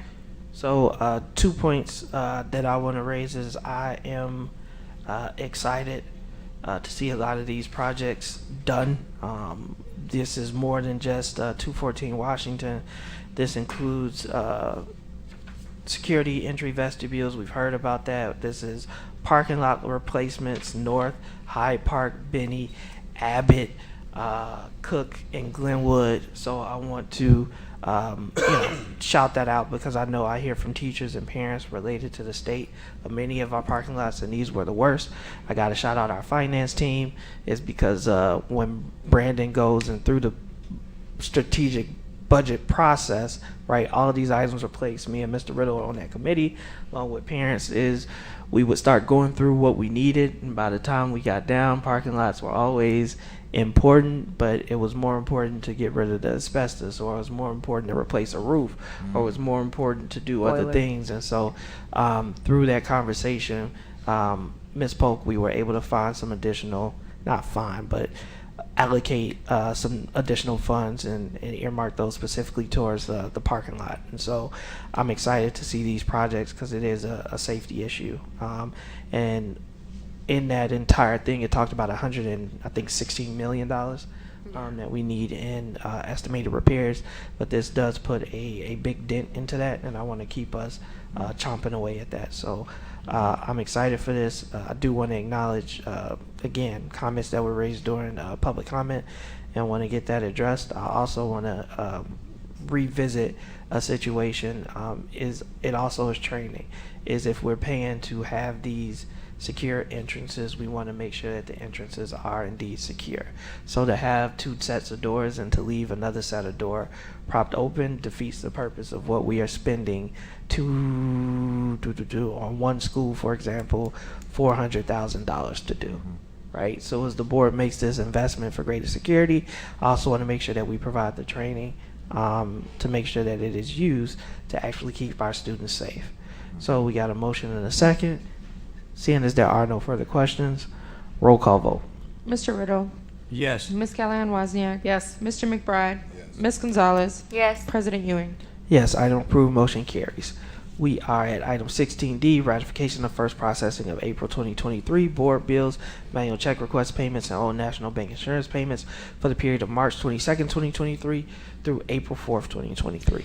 It is a recommendation of the administration that the Board of Education ratify the first processing of board bills for April 2023 and manual check request payments and Old National Bank insurance payments for the period of March 22nd, 2023 through March 4th, 2023. The Accounts Payable Board March 2023 through April 4th, 2023. Payments total $1,838,871. The manual check request payments for the period of March 22nd, 2023 through April 4th, 2023 total $2,217,116.38. Though National Bank insurance payments for the period of March 22nd, 2023 through April 4th, 2023 total $2,022,611.90. Mr. Riddle, a motion to approve? Second. Motion by Mr. Riddle, second by Ms. Gonzalez. Any comments or questions on the motion? Roll call vote. Mr. Riddle. Yes. Ms. Callahan Wozniak. Yes. Mr. McBride. Ms. Gonzalez. Yes. President Ewing. Yes, item approved, motion carries. Do we have any committee reports at this time? I do have one, but we'll be updating on our Zero Tolerance Committee at a future date. Ms. Hannah is not here to provide a delegates report, so we're at 17C, which is the superintendent's report. At this time, I'd like to ask Dr. Nault to come to the podium where we will be presenting on our district PE waiver.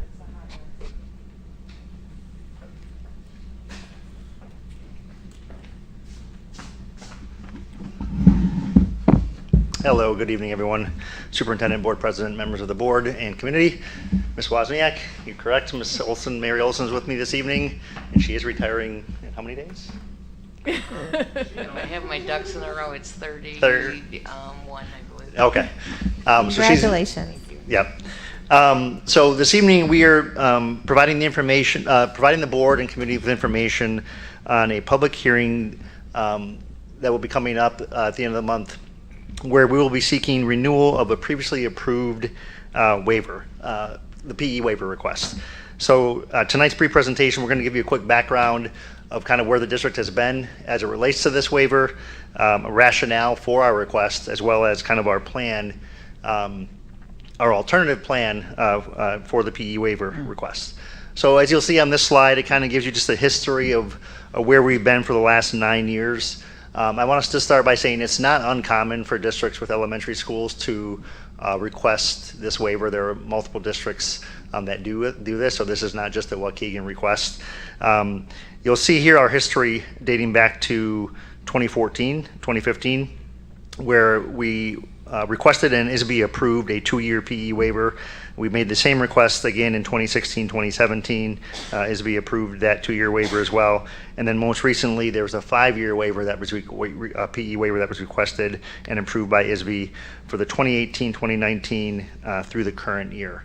So our ask is going to be requesting another 5-year waiver from ISB, which would take us to from 23-24 through school year 27-28.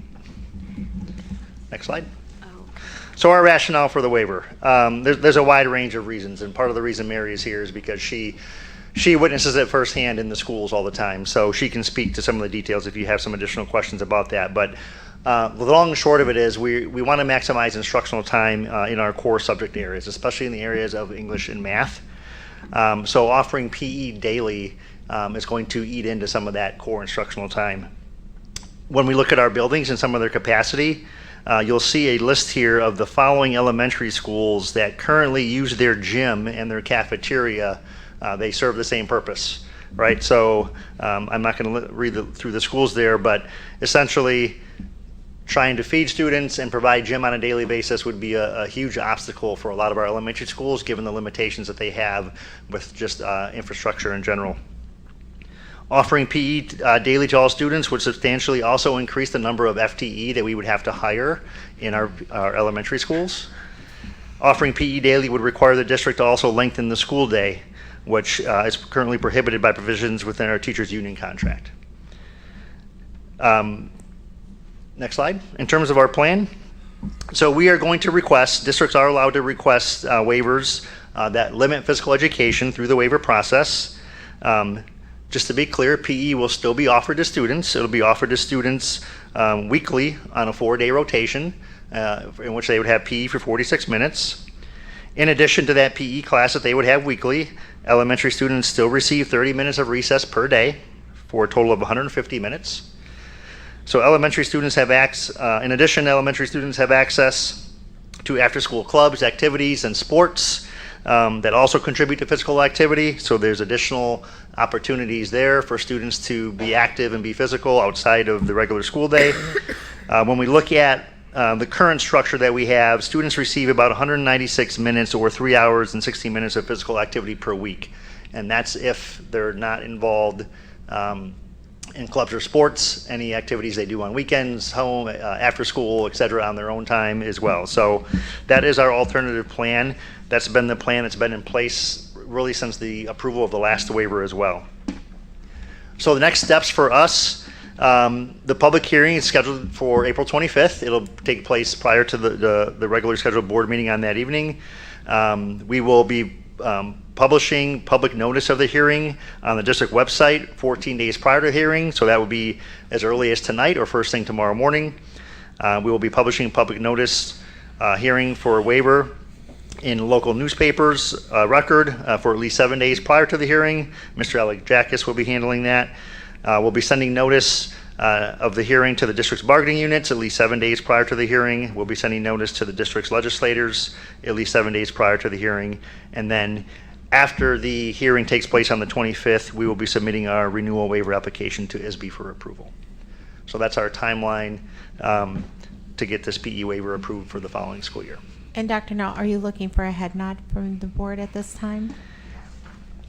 We're actually just giving them information that the public hearing is going to be forthcoming, and that it'll be taking place at a future board meeting. We will get all the, as I stated, the next steps, we'll get all the information out to the public, to the media, in a timely fashion per the guidelines.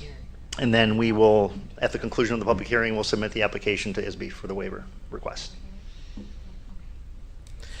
No, thank you. I mean, this is routine. I think we've talked about some of the restraints due to size and the fact that I know some school districts don't offer PE every day, and that was one of the decisions that District 60 made before the law changes, that we've been doing PE every day.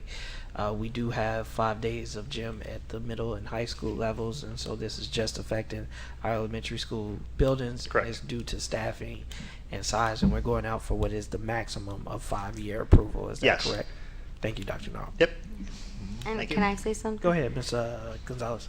I think this is just one of the, and maybe because this is the first time that I'm seeing it, and you know, that's on me a little bit, but this is inequity as well, because we would want more space, we would want more teachers even at the elementary levels, and our kids, they can't compete at the level other kids in other districts can compete when they get to middle and high school, because we're not even giving them the chance to practice every day. And that's, you know, a stronger point to reach out to those partners that do want to help these kids, whether it's boxing, whether it's soccer, whether it's basketball. And I know a lot of our schools do that. But, you know, this is just the reality. But, you know, if we could get more people on the ground, you know, in those partnerships so that the students can do it outside of school time, that would be the best, because they need their academics first. But, you know, we would want them to be athletes as well. Sure. And most of our elementary schools do have some type of after-school programming that is either grant-funded or sports as well, that kids can participate in. So it's not just about sports, it's about just the physical activity, It's holistic. physical education in general, right? Just getting kids more active and everything, so, yeah. Thank you. Awesome. All right. Information items have been there. We now have our old business. The policy 6025, reporting suspected criminal conduct and police interviews, second reading. A motion to approve. No, we gotta read the Sorry. recommended action. It is recommended the Board of Education approve the amendments to Board Policy 6025, reporting suspected criminal conduct and police interviews as set forth in the second reading.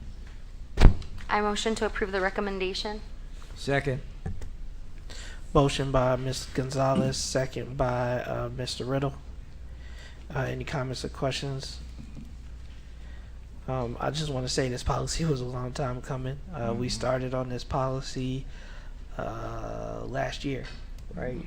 And through conversations in committees and groups, we have something here, but similar to what caused us to look at this policy. The policy doesn't matter if we don't follow it.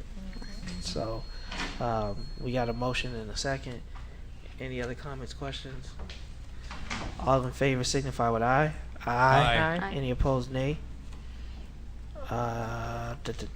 Policy is approved. Okay, we got item 20A, which is professional service agreement with Caleb Wolf Amendment number 1. It is recommended the Board of Education approve the First Amendment to the Professional Service Amendment with Caleb Wolf as presented by the General Counsel. So moved. Second.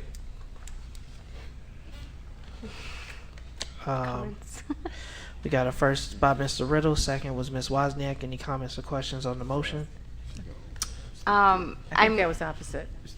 I reversed it, so Reversed. Yeah, you Wozniak reversed first, Riddle second. You got Yeah. Any comments or questions on the motion? I am gonna vote against this just because I not you know I have personally volunteered to help out with the minutes. I know that people need more support. Some people are stronger typers than others, but at the end of the day, like, your scope of work is your scope of work. And if one person can do it in a professional setting, you don't need 2 or 3 people helping you do the job. That's just my opinion. And I'm an executive assistant. Thank you for that, Ms. Gonzalez. And I do also thank you, is because that was one of the recommendations that we brought forward, was for assistance.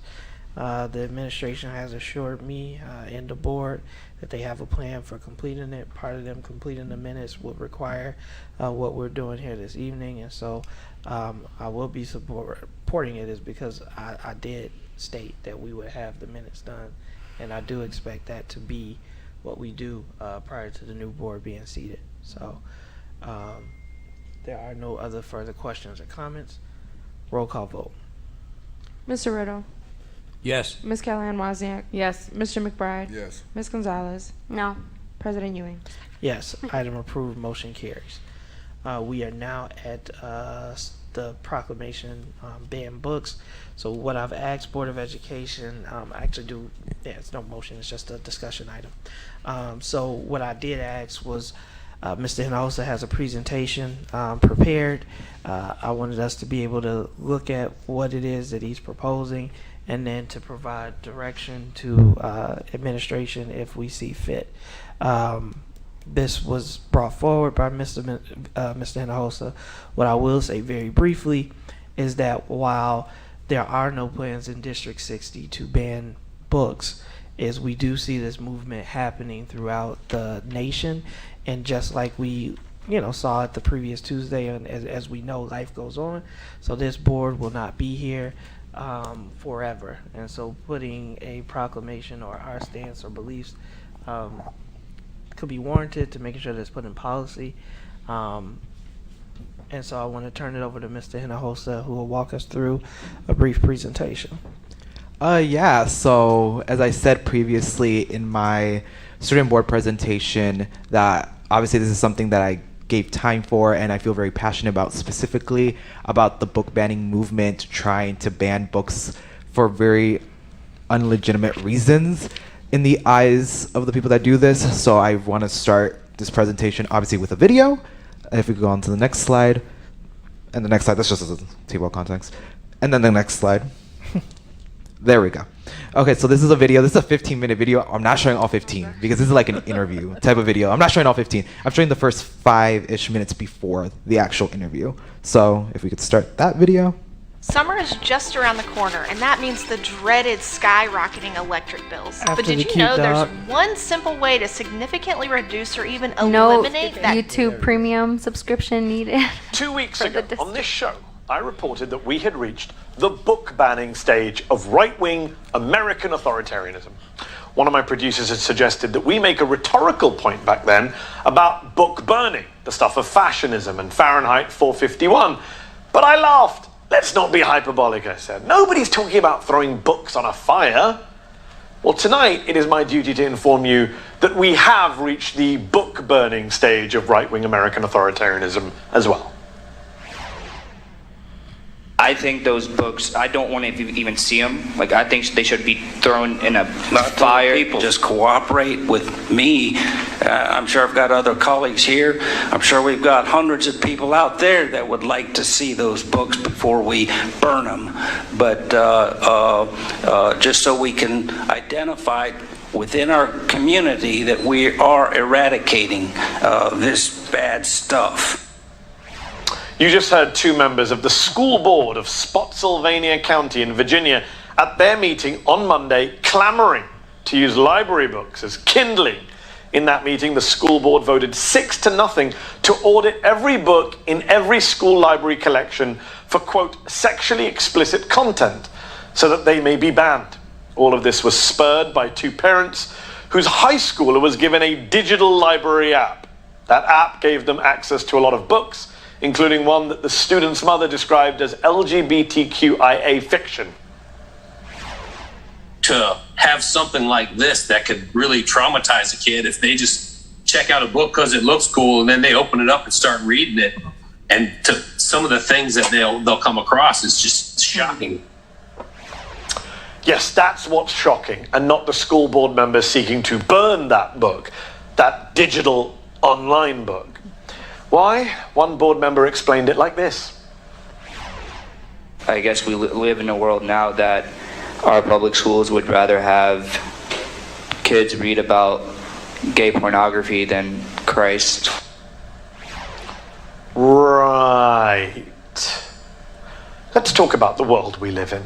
On Monday, the same day those Virginia school board members were rhetorically reaching for the gasoline and matches, the human rights group PEN America released a new report citing 54 bills introduced nationwide this year to limit what teachers can teach and students can read. 54 bills targeting discussions of race, racism, gender, and of course, American history.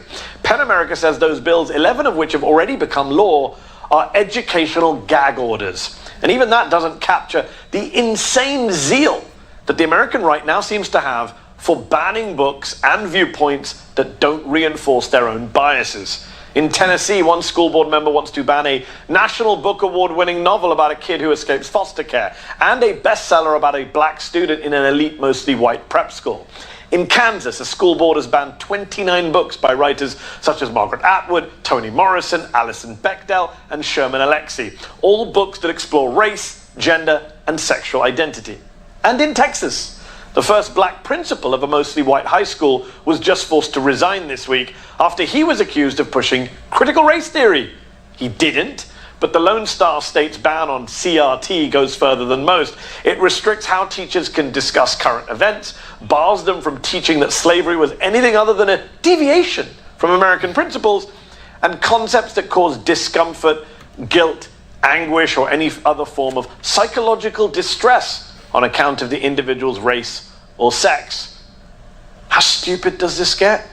Just listen to this discussion between a Texas school official and some confused teachers.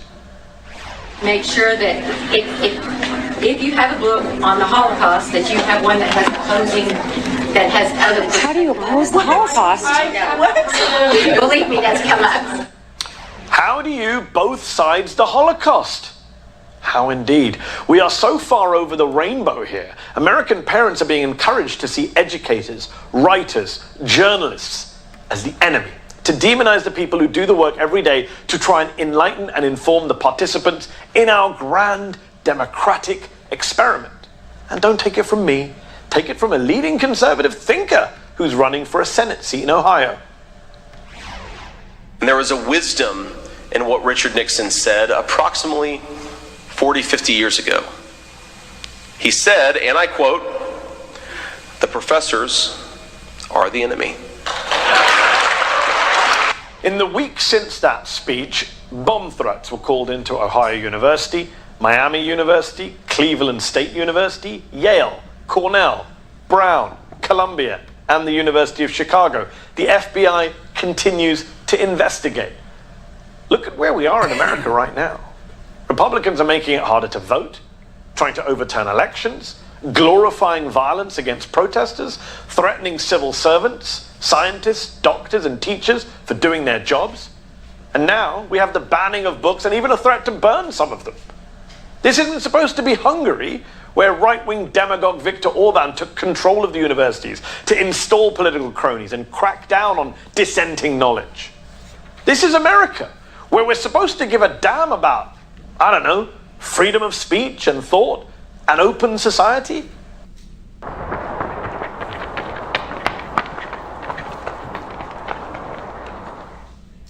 GoDaddy is a partner that always puts you first. Start today at GoDaddy.com. But hey, welcome to our growing authoritarian nightmare.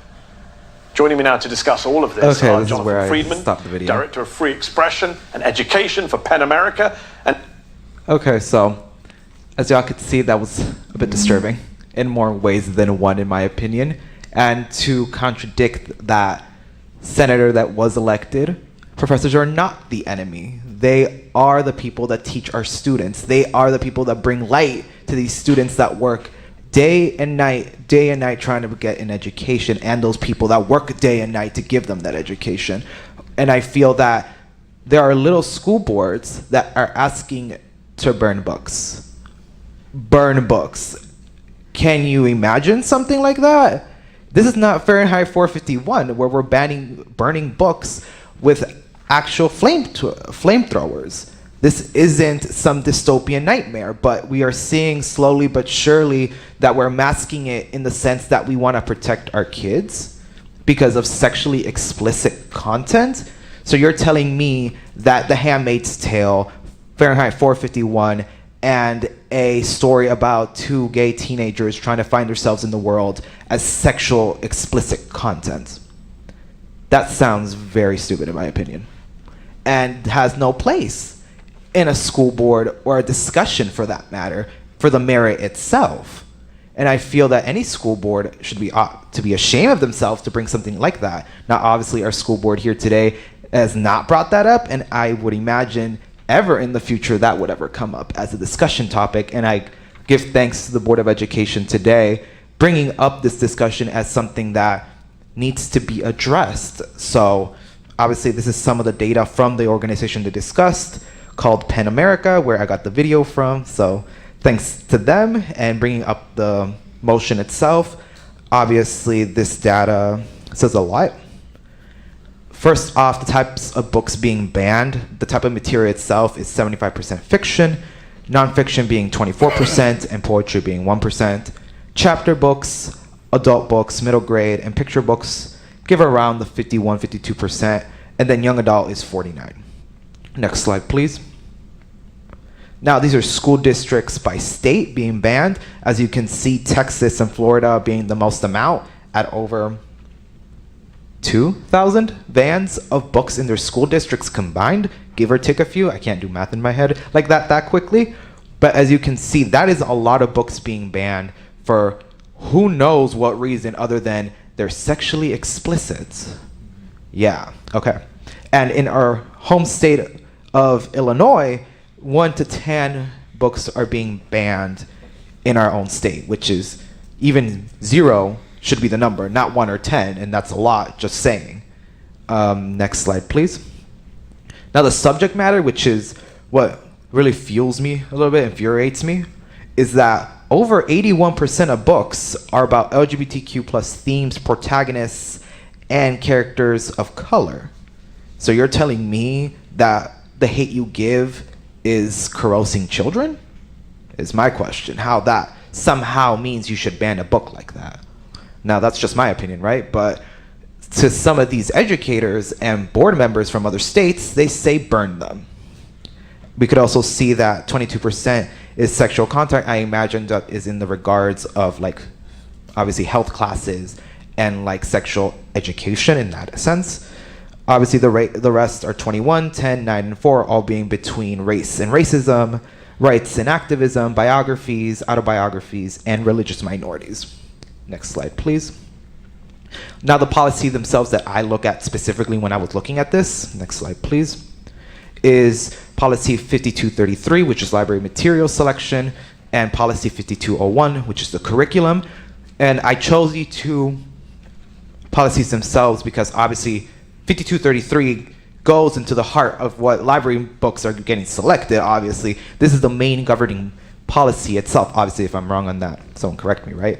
But from my own research, that's the main policy that chooses books and what happens if they were supposed to be challenged. And I feel, and some other board members, board member Gonzalez, who I talked with and collaborated with this specifically, is that we believe that this type of book banning shouldn't occur in the first place. This shouldn't be a topic of discussion, at the minimum, at least in my opinion, about books that they consider sexually explicit. And 5201 goes back to the video itself that talked about states themselves banning teachers and students and educators from learning specific things because they also fitted within that framework of sexual exploitation, right? And I feel that with obviously board member Gonzalez and me feel that teachers themselves should be choosing books that not be taken out of their curriculum just because of X, Y, and Z reasons, but rather be put into the curriculum because they have a majority minority district of students. There should be books in their curriculums, social studies, lit comp, and any type of literature critical thinking ideas should fit with that idea of equity, equality, and justice. Next slide, please. Now the proclamation itself, I don't know if we're reading that or not, but obviously the proclamation, next slide, please. The main purpose is to reinforce the commitment to the anti-book banning itself. So this district obviously has that idea that we are not going to align ourselves to that ideal and rather choose books that encourage students to find who they are, to think critically and go outside that box. And obviously set up the basis to review policy, but obviously those are steps after the fact. Next slide, please. Now, next steps themselves obviously would be, I guess, the discussion itself, the proclamation if we were to read it, and whatever happens with that specifically tonight. And after that fact, talking about the next steps when it comes to policy and any type of discussion that needs to be brought up, so forth. And that is it, and we could start the discussion if we should choose right now. So, Board of Ed, the proclamation was included as an attached item. Part of why we brought it forward is we wanted to give direction and make sure that was coming forward from the board. So one of those, we had a couple options. We can review the two specific policies as recommended and bring those back to policy action. We could ask that the equity, is it the advisory committee, Kathy? Yeah. We could ask that the equity advisory committee prioritize those policies as part of their policy review. We can vote on the proclamation as a standalone without addressing the policies and placing that in our student handbook, for example, similar to the Safe Schools resolution we passed. Right. The sanctuary school. Sanctuary schools, yeah. I don't think that's what we called it, though. Oh, I'm sorry. That's what it's, the sanctuary school movement is. Yes, what, it's yeah. Sanctuary School Okay, Movement, but sorry. I believe whatever we it call was it called. Safe Passage. Yes. With that, I guess those are the three. So, Board of Education, would you like just a standalone proclamation policy? Would you want to look at the two policies individually as a board, or would you like to make those send those policies for a prioritize them in our current review, equity review? All of the above? I wouldn't do all of the above.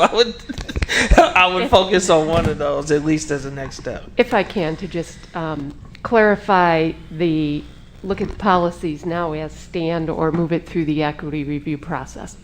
The equity review process contemplated after the original policies that were a pilot were taken through on an individual basis, we would start to chunk like policies. So multiple policies that impact each other would get an equity review at one time. Pulling these two policies out of that chunking process would be one way to address this, either as a specific standalone equity policy, or we could address it within the policy now without the equity review and then bring the policy back during the equity review chunking process. Or you could act on the proclamation now and then allow the policies to come up within the equity review process as scheduled. So for me, without the proclamation, I would encourage every board member to read it before they vote on it. But I believe that as a position statement, if this is where the Board of Education is in Waukegan, that would be my recommendation. But I wanted to hear from the entire board. And it would just be the vote for the policy that would go in. And then as the proclamation. And then as the policy went forward, we would review it through the current policy process, and they would have this resolution as a guide. I wasn't clear on what your recommendation is, Board President. Is it to I've read both the policy and the proclamation, agree with both of those. I thought our policy looked pretty good, but it would be some areas that might need to be looked at through an equity lens. And so that's my recommendation, is we vote on the proclamation now and let that process with the specific policy move as it currently is instead of pulling those out. I move that we vote on the proclamation as presented. Okay, well, it's not up for first reading, but now that we have that direction. It's the first reading? No, we wanted to have a discussion. Oh. So that now we will bring it forward. To be voted on? To be voted on. And I'd support Shar to bring it for first reading so that we could vote on it in the future. Would it have to come twice, Kathy, or can we? It doesn't. Yeah, it's a resolution. So Or proclamation. Proclamation. Yeah. I think we will I mean, call it a it's writ- resolution instead of a proclamation. It's written as a resolution. Yes, so it's written as a resolution. It's So I written- think we'll change it from proclamation to resolution, Right. and Right. we'll bring it for board action if there are no further word or language changes, recommendations that come to me. Right. I was wondering if maybe it would be wise to have our student board member take this to the students first. It's a very nice proclamation, or what was the term? Resolution. Resolution, and let some discussion take place among our student body first. I'm just wondering, the educational process there, to really hear from the students because I think this could generate some thought and general consensus from our student body. I'd like to hear from them, and maybe they would then make a recommendation to the board if they voted on it. I'm just student board member. I wonder what you think of that. I have talked with students specifically about this because obviously I brought them up to them. Yes. A few of my friends, few of strangers that I just said, what do you think, right? Before I brought this up, because obviously if I don't have support of students, I'm not bringing something up, right? And most of them, when I said book banning, is like, what? You're banning a book? And they're like, why are we doing that? And I'm like, we're not actually banning, we're just reaffirming that we're not gonna do that. And they're like, yeah, that sounds like a really good idea. We should have something like that. Well, may that be through a resolution, may that be through proclamation, may that be through policy, whichever or all three, right? But they said, specifically from the people I've talked to, and I imagine if we were to bring out some sort of survey or something like that, I would back up that, specifically with at least a plurality or majority of students saying that this is something that we should vote on, something that should be done in the interest of students and educators. And I can add a little bit to that. Thank you, Victor. I mean, we've heard it in some of Oh, yes. some of our school visits where even our staff are like, I don't feel like some of our materials really connect with the students, or I'm being given this, can I switch some stuff out? And our curriculum folks, Dr. Cesario and his team have been working very diligently to make things more diverse. But at the end of the day, I think teachers teach what they know. And, we're not saying that any of our teachers are necessarily hostile. I think, our community is very welcoming and trying to understand like different identities. But we as a board supporting a proclamation like this just reassure them that like we are hearing what they're saying. Our books have to relate to our students, and not everyone has the same experience, but that we wouldn't shy away from it if ever we want to put that on the table for them to have to read as an option. Right.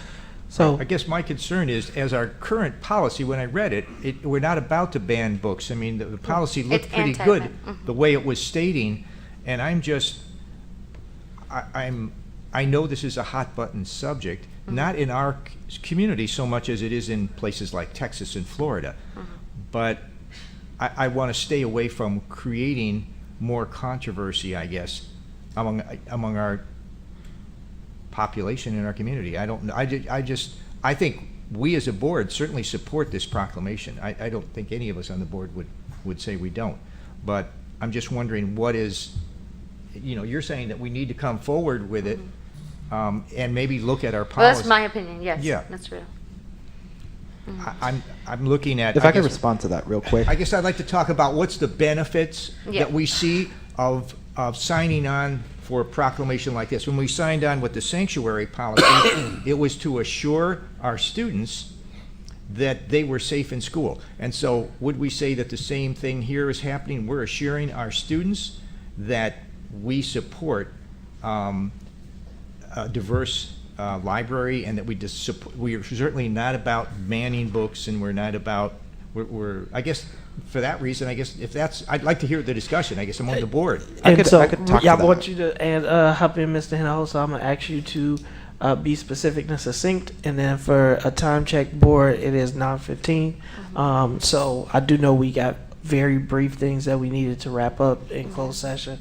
So I would not want to be here past 10. I actually want to be out of here by 9:30. So keep that in mind. Okay. Yes, I will Mr. keep that in Hinojosa. mind. I will keep that in mind. To Vice President Riddle's point, I get what you're saying, that specifically, that it is a controversy, and I get that specifically, and we may not want to more or less bring something like that if it's not asked for specifically, right? But I feel that to rebuttal that, just because it's not technically a controversy right now, who's to say that in 1 or 2 years, depending on the situation and atmosphere, that is something that is going to be brought up, and then we regret ourselves later on, be like, why didn't we do that? I feel that specifically just because something is controversial does not mean something that should be brought up. Controversy sparks up debate if it's contained within the parameters of respect and critical thinking. And I feel here that if the board chooses to approve something like this, that we are here specifically saying this is not going to happen. We respect our students, and that we will not be making them fight for the right to read. That's, I feel, like a basic level of responsibility for any type of board of education, in my opinion. And if we do choose to do this, we'd be saving ourselves probably more controversy down the road when it does become a hot button issue, when a parent or a student or some sort of organization comes up to that podium right there and says, this book is a sexually corrosive material, when it's legitimately not. And we have nothing really to back it up, or no promises other than a vague thing done maybe 2 years beforehand. So you see how, in my mind, that's what's saying myself specifically. Now, obviously, if we want to discuss that further, that's a whole different story. But that's what, I guess, a rebuttal to what you said, a little bit, in my opinion. So what I will say is that what we've seen across the nation, mentioned, is I had a teacher who we read the autobiography of Malcolm X, right? There are excerpts in there which deal with some really heavy issues. I read Chinwe Achebe's Things Fall Apart. I did that as a freshman. It ends with the individual committing self-harm, right? And so these are topics in which students are dealing with and figuring out how to wrestle, and it's important that they be guided through it, because the other thing that I don't want to have is for them to be consuming this content in having nobody to bounce ideas off of, right? Is our students have access to everything. Just because we don't allow it in school doesn't mean that they don't. And I go back to same thing we did with the safe passage. I believe that's what we called it. But with safe passage is it wasn't to reaffirm any new direction of Waukegan Public Schools. It was to speak to a specific part of our community to say you're seen, you're validated, and we've heard your concerns. And because this is coming forward from our students, to me it's a non-issue because we support it. And so coming out and saying, I support you, I see you, I value you, I validate what you think, I validate how you feel, and I want to make sure that if this brings you any modicum of comfort and security, that we do it. I do understand what Mr. Riddle is saying, is sometimes, just like the school renaming, we didn't think that was going to be a huge deal, and I got interviewed on CNN, right? So there are unintended consequences to some of the things that we do, but I would agree with Mr. Hinojosa, is it's always a good time to do the right thing for the right reasons. And so I do support this resolution. I do think that it pushes the envelope past what some people may be comfortable with, but I do think it would be important to do. Mr. McBride, I'll give you a final comment. You know, you said you going to allow every board member to kind of operate off their own morals and values in terms of what we're talking about. And I remember one time we did have religion in school. They took that book out, but today I feel like they need that book. And ain't nobody gonna talk about that. But for the most part, that's my book. And whatever that book say, that's what I'm gonna follow the rest of my life. That book right now still stand the test of time when we get done talking about books. That's my comment. I would agree. I think when we take religion out of schools, it is that we do not lead students in prayer, right? We should not force our religious preferences onto students. If I have Muslim students which pray to Mecca, I believe that they should be provided a space and an opportunity to do so. When I was at Waukegan Public Schools, we had, the Believers Club. We met in the morning before school started. We had prayer around the flagpole. So what it is saying and what the law is saying, and I want to be clear, is the law around separation of church and state, and it's that a teacher can't say, all right, guys, stand up, we're all going to pray, right? But if a student on their own says, I want to pray, there's nothing. And so we want to make sure that our students do understand and know the law and their rights. To your point, Mr. McBride, is because as we live in this polytheistic society in which there are varying ideas and beliefs, is we want to make sure that they're all represented in the school square. So to your point, I don't want to say, if my son decides to bring his Bible to school, I want him to be able to do so, and he should be. And I don't believe that this policy would stop him from doing so. Well, I just want to make the comment. That's my book. I appreciate that. Yeah. And then not only that, we might have not had the books in public school, but I guarantee you in private schools, those books are being talked about. And sometimes when you look at those private schools and you look at the kids' behavior and whatnot, it's a little different in public school because of that book. So that, I'm going to just leave that alone and leave it right there. I'll let you think about that, Mr. Board President. Thank you, Ms. McBride. Board President, I just want to say I liked what you said. It resonated with me. The point of this proclamation or this resolution would be that some of our students will feel comforted by us as a board saying what this says in this resolution. And we've got, one of the things I like about it as well is the fact that Ray Bradbury and Fahrenheit 451, one of our own, brought this whole possibility up in his book. And because he saw it happening. If anybody's going to say this, Waukegan should be saying this. Look where we've come. Well, and so yeah, I see some value in a resolution like this, and even if it does cause some more controversy. I think it's well written. I appreciate yes, it is. Our student board member for bringing it forward to us. Thank you. And I know we're going to wait on this a little while yet, but you want to wait back at a future meeting. Yes, at a future meeting. So thank you, Mr. Hinojosa. Thank you for the conversation, Board of Education. Are there any legal reports, Cassie? Board member time. It's 9:22. Ms. Wozniak. I want to mention that the mask project is coming up April 24th through the 27th, and they need some more volunteers. Training is tomorrow evening, and there's another one, I believe, Thursday during the day if you can make it. If you need information, please reach out to me. I can give it to you.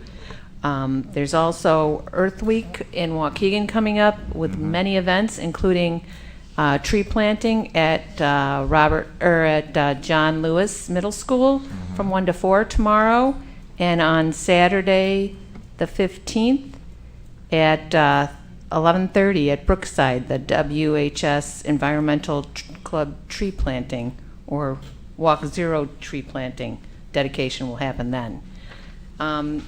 Also, Seussical the Musical is happening on the 20th through the 22nd at 7 o'clock at the high school.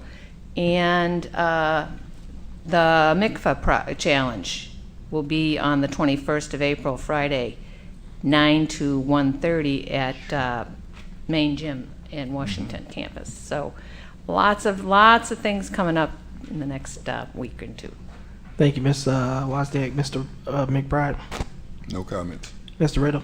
Just want to thank Ms. Callahan-Wozniak for all of her noteworthy reminders that are happening. We are certainly going to miss her in the months ahead. But thank you, Ms. Callahan-Wozniak. And those, just to stress again, Earth Week is something we all want to be involved in. You can do it, alone. You can do it with a group. But there's many activities in Waukegan this week. And the Mikvah Challenge is really terrific. So I certainly encourage you, as Ms. Callahan-Wozniak said, to attend that. I've talked to some of the students who are doing projects there, and this year we're inviting other schools. So it should be an excellent event. So try to make it. Thank you. Ms. Gonzalez. Yeah, I just wanted to recall, I think the student's name was Navajo. I can't remember her full name, but the student who talked about her brother, going on the trip and realizing how important the GPA is to get into schools. I try to stress to students that it's never too late to switch it up, and it may not be tomorrow, but at the end of the day, you can go ahead, go to COC, transfer to university, take summer school, and then make it to the next grade. You can make it happen, and I think that we should remind our students about that all the time, that it's never too late. And I will be gone at the end of April for my college reunion, my 5-year reunion. And I just want to remind students how possible it is. I never thought I would go to school in California and go to my dream school, but I did. And that's what our students deserve too, if they want that option. So. Wonderful. Thank you. I appreciate all those who came out this evening. The board will go into closed session under exception C1, personnel matters, C11, actual threat and litigation, and C21, approval of previous closed session minutes. Motion to go into closed session. So moved. Second. Motion by Mr. Riddle, second by Ms. Wozniak. Gonzalez. I looked right at you. Roll call vote. Mr. Riddle. Yes. Ms. Callahan-Wozniak. Yes. Mr. McBride. Ms. Gonzalez. Yes. President Ewing. Yes. Board of Ed, if you need to use the restroom, do so and meet us downstairs so we can get done quick.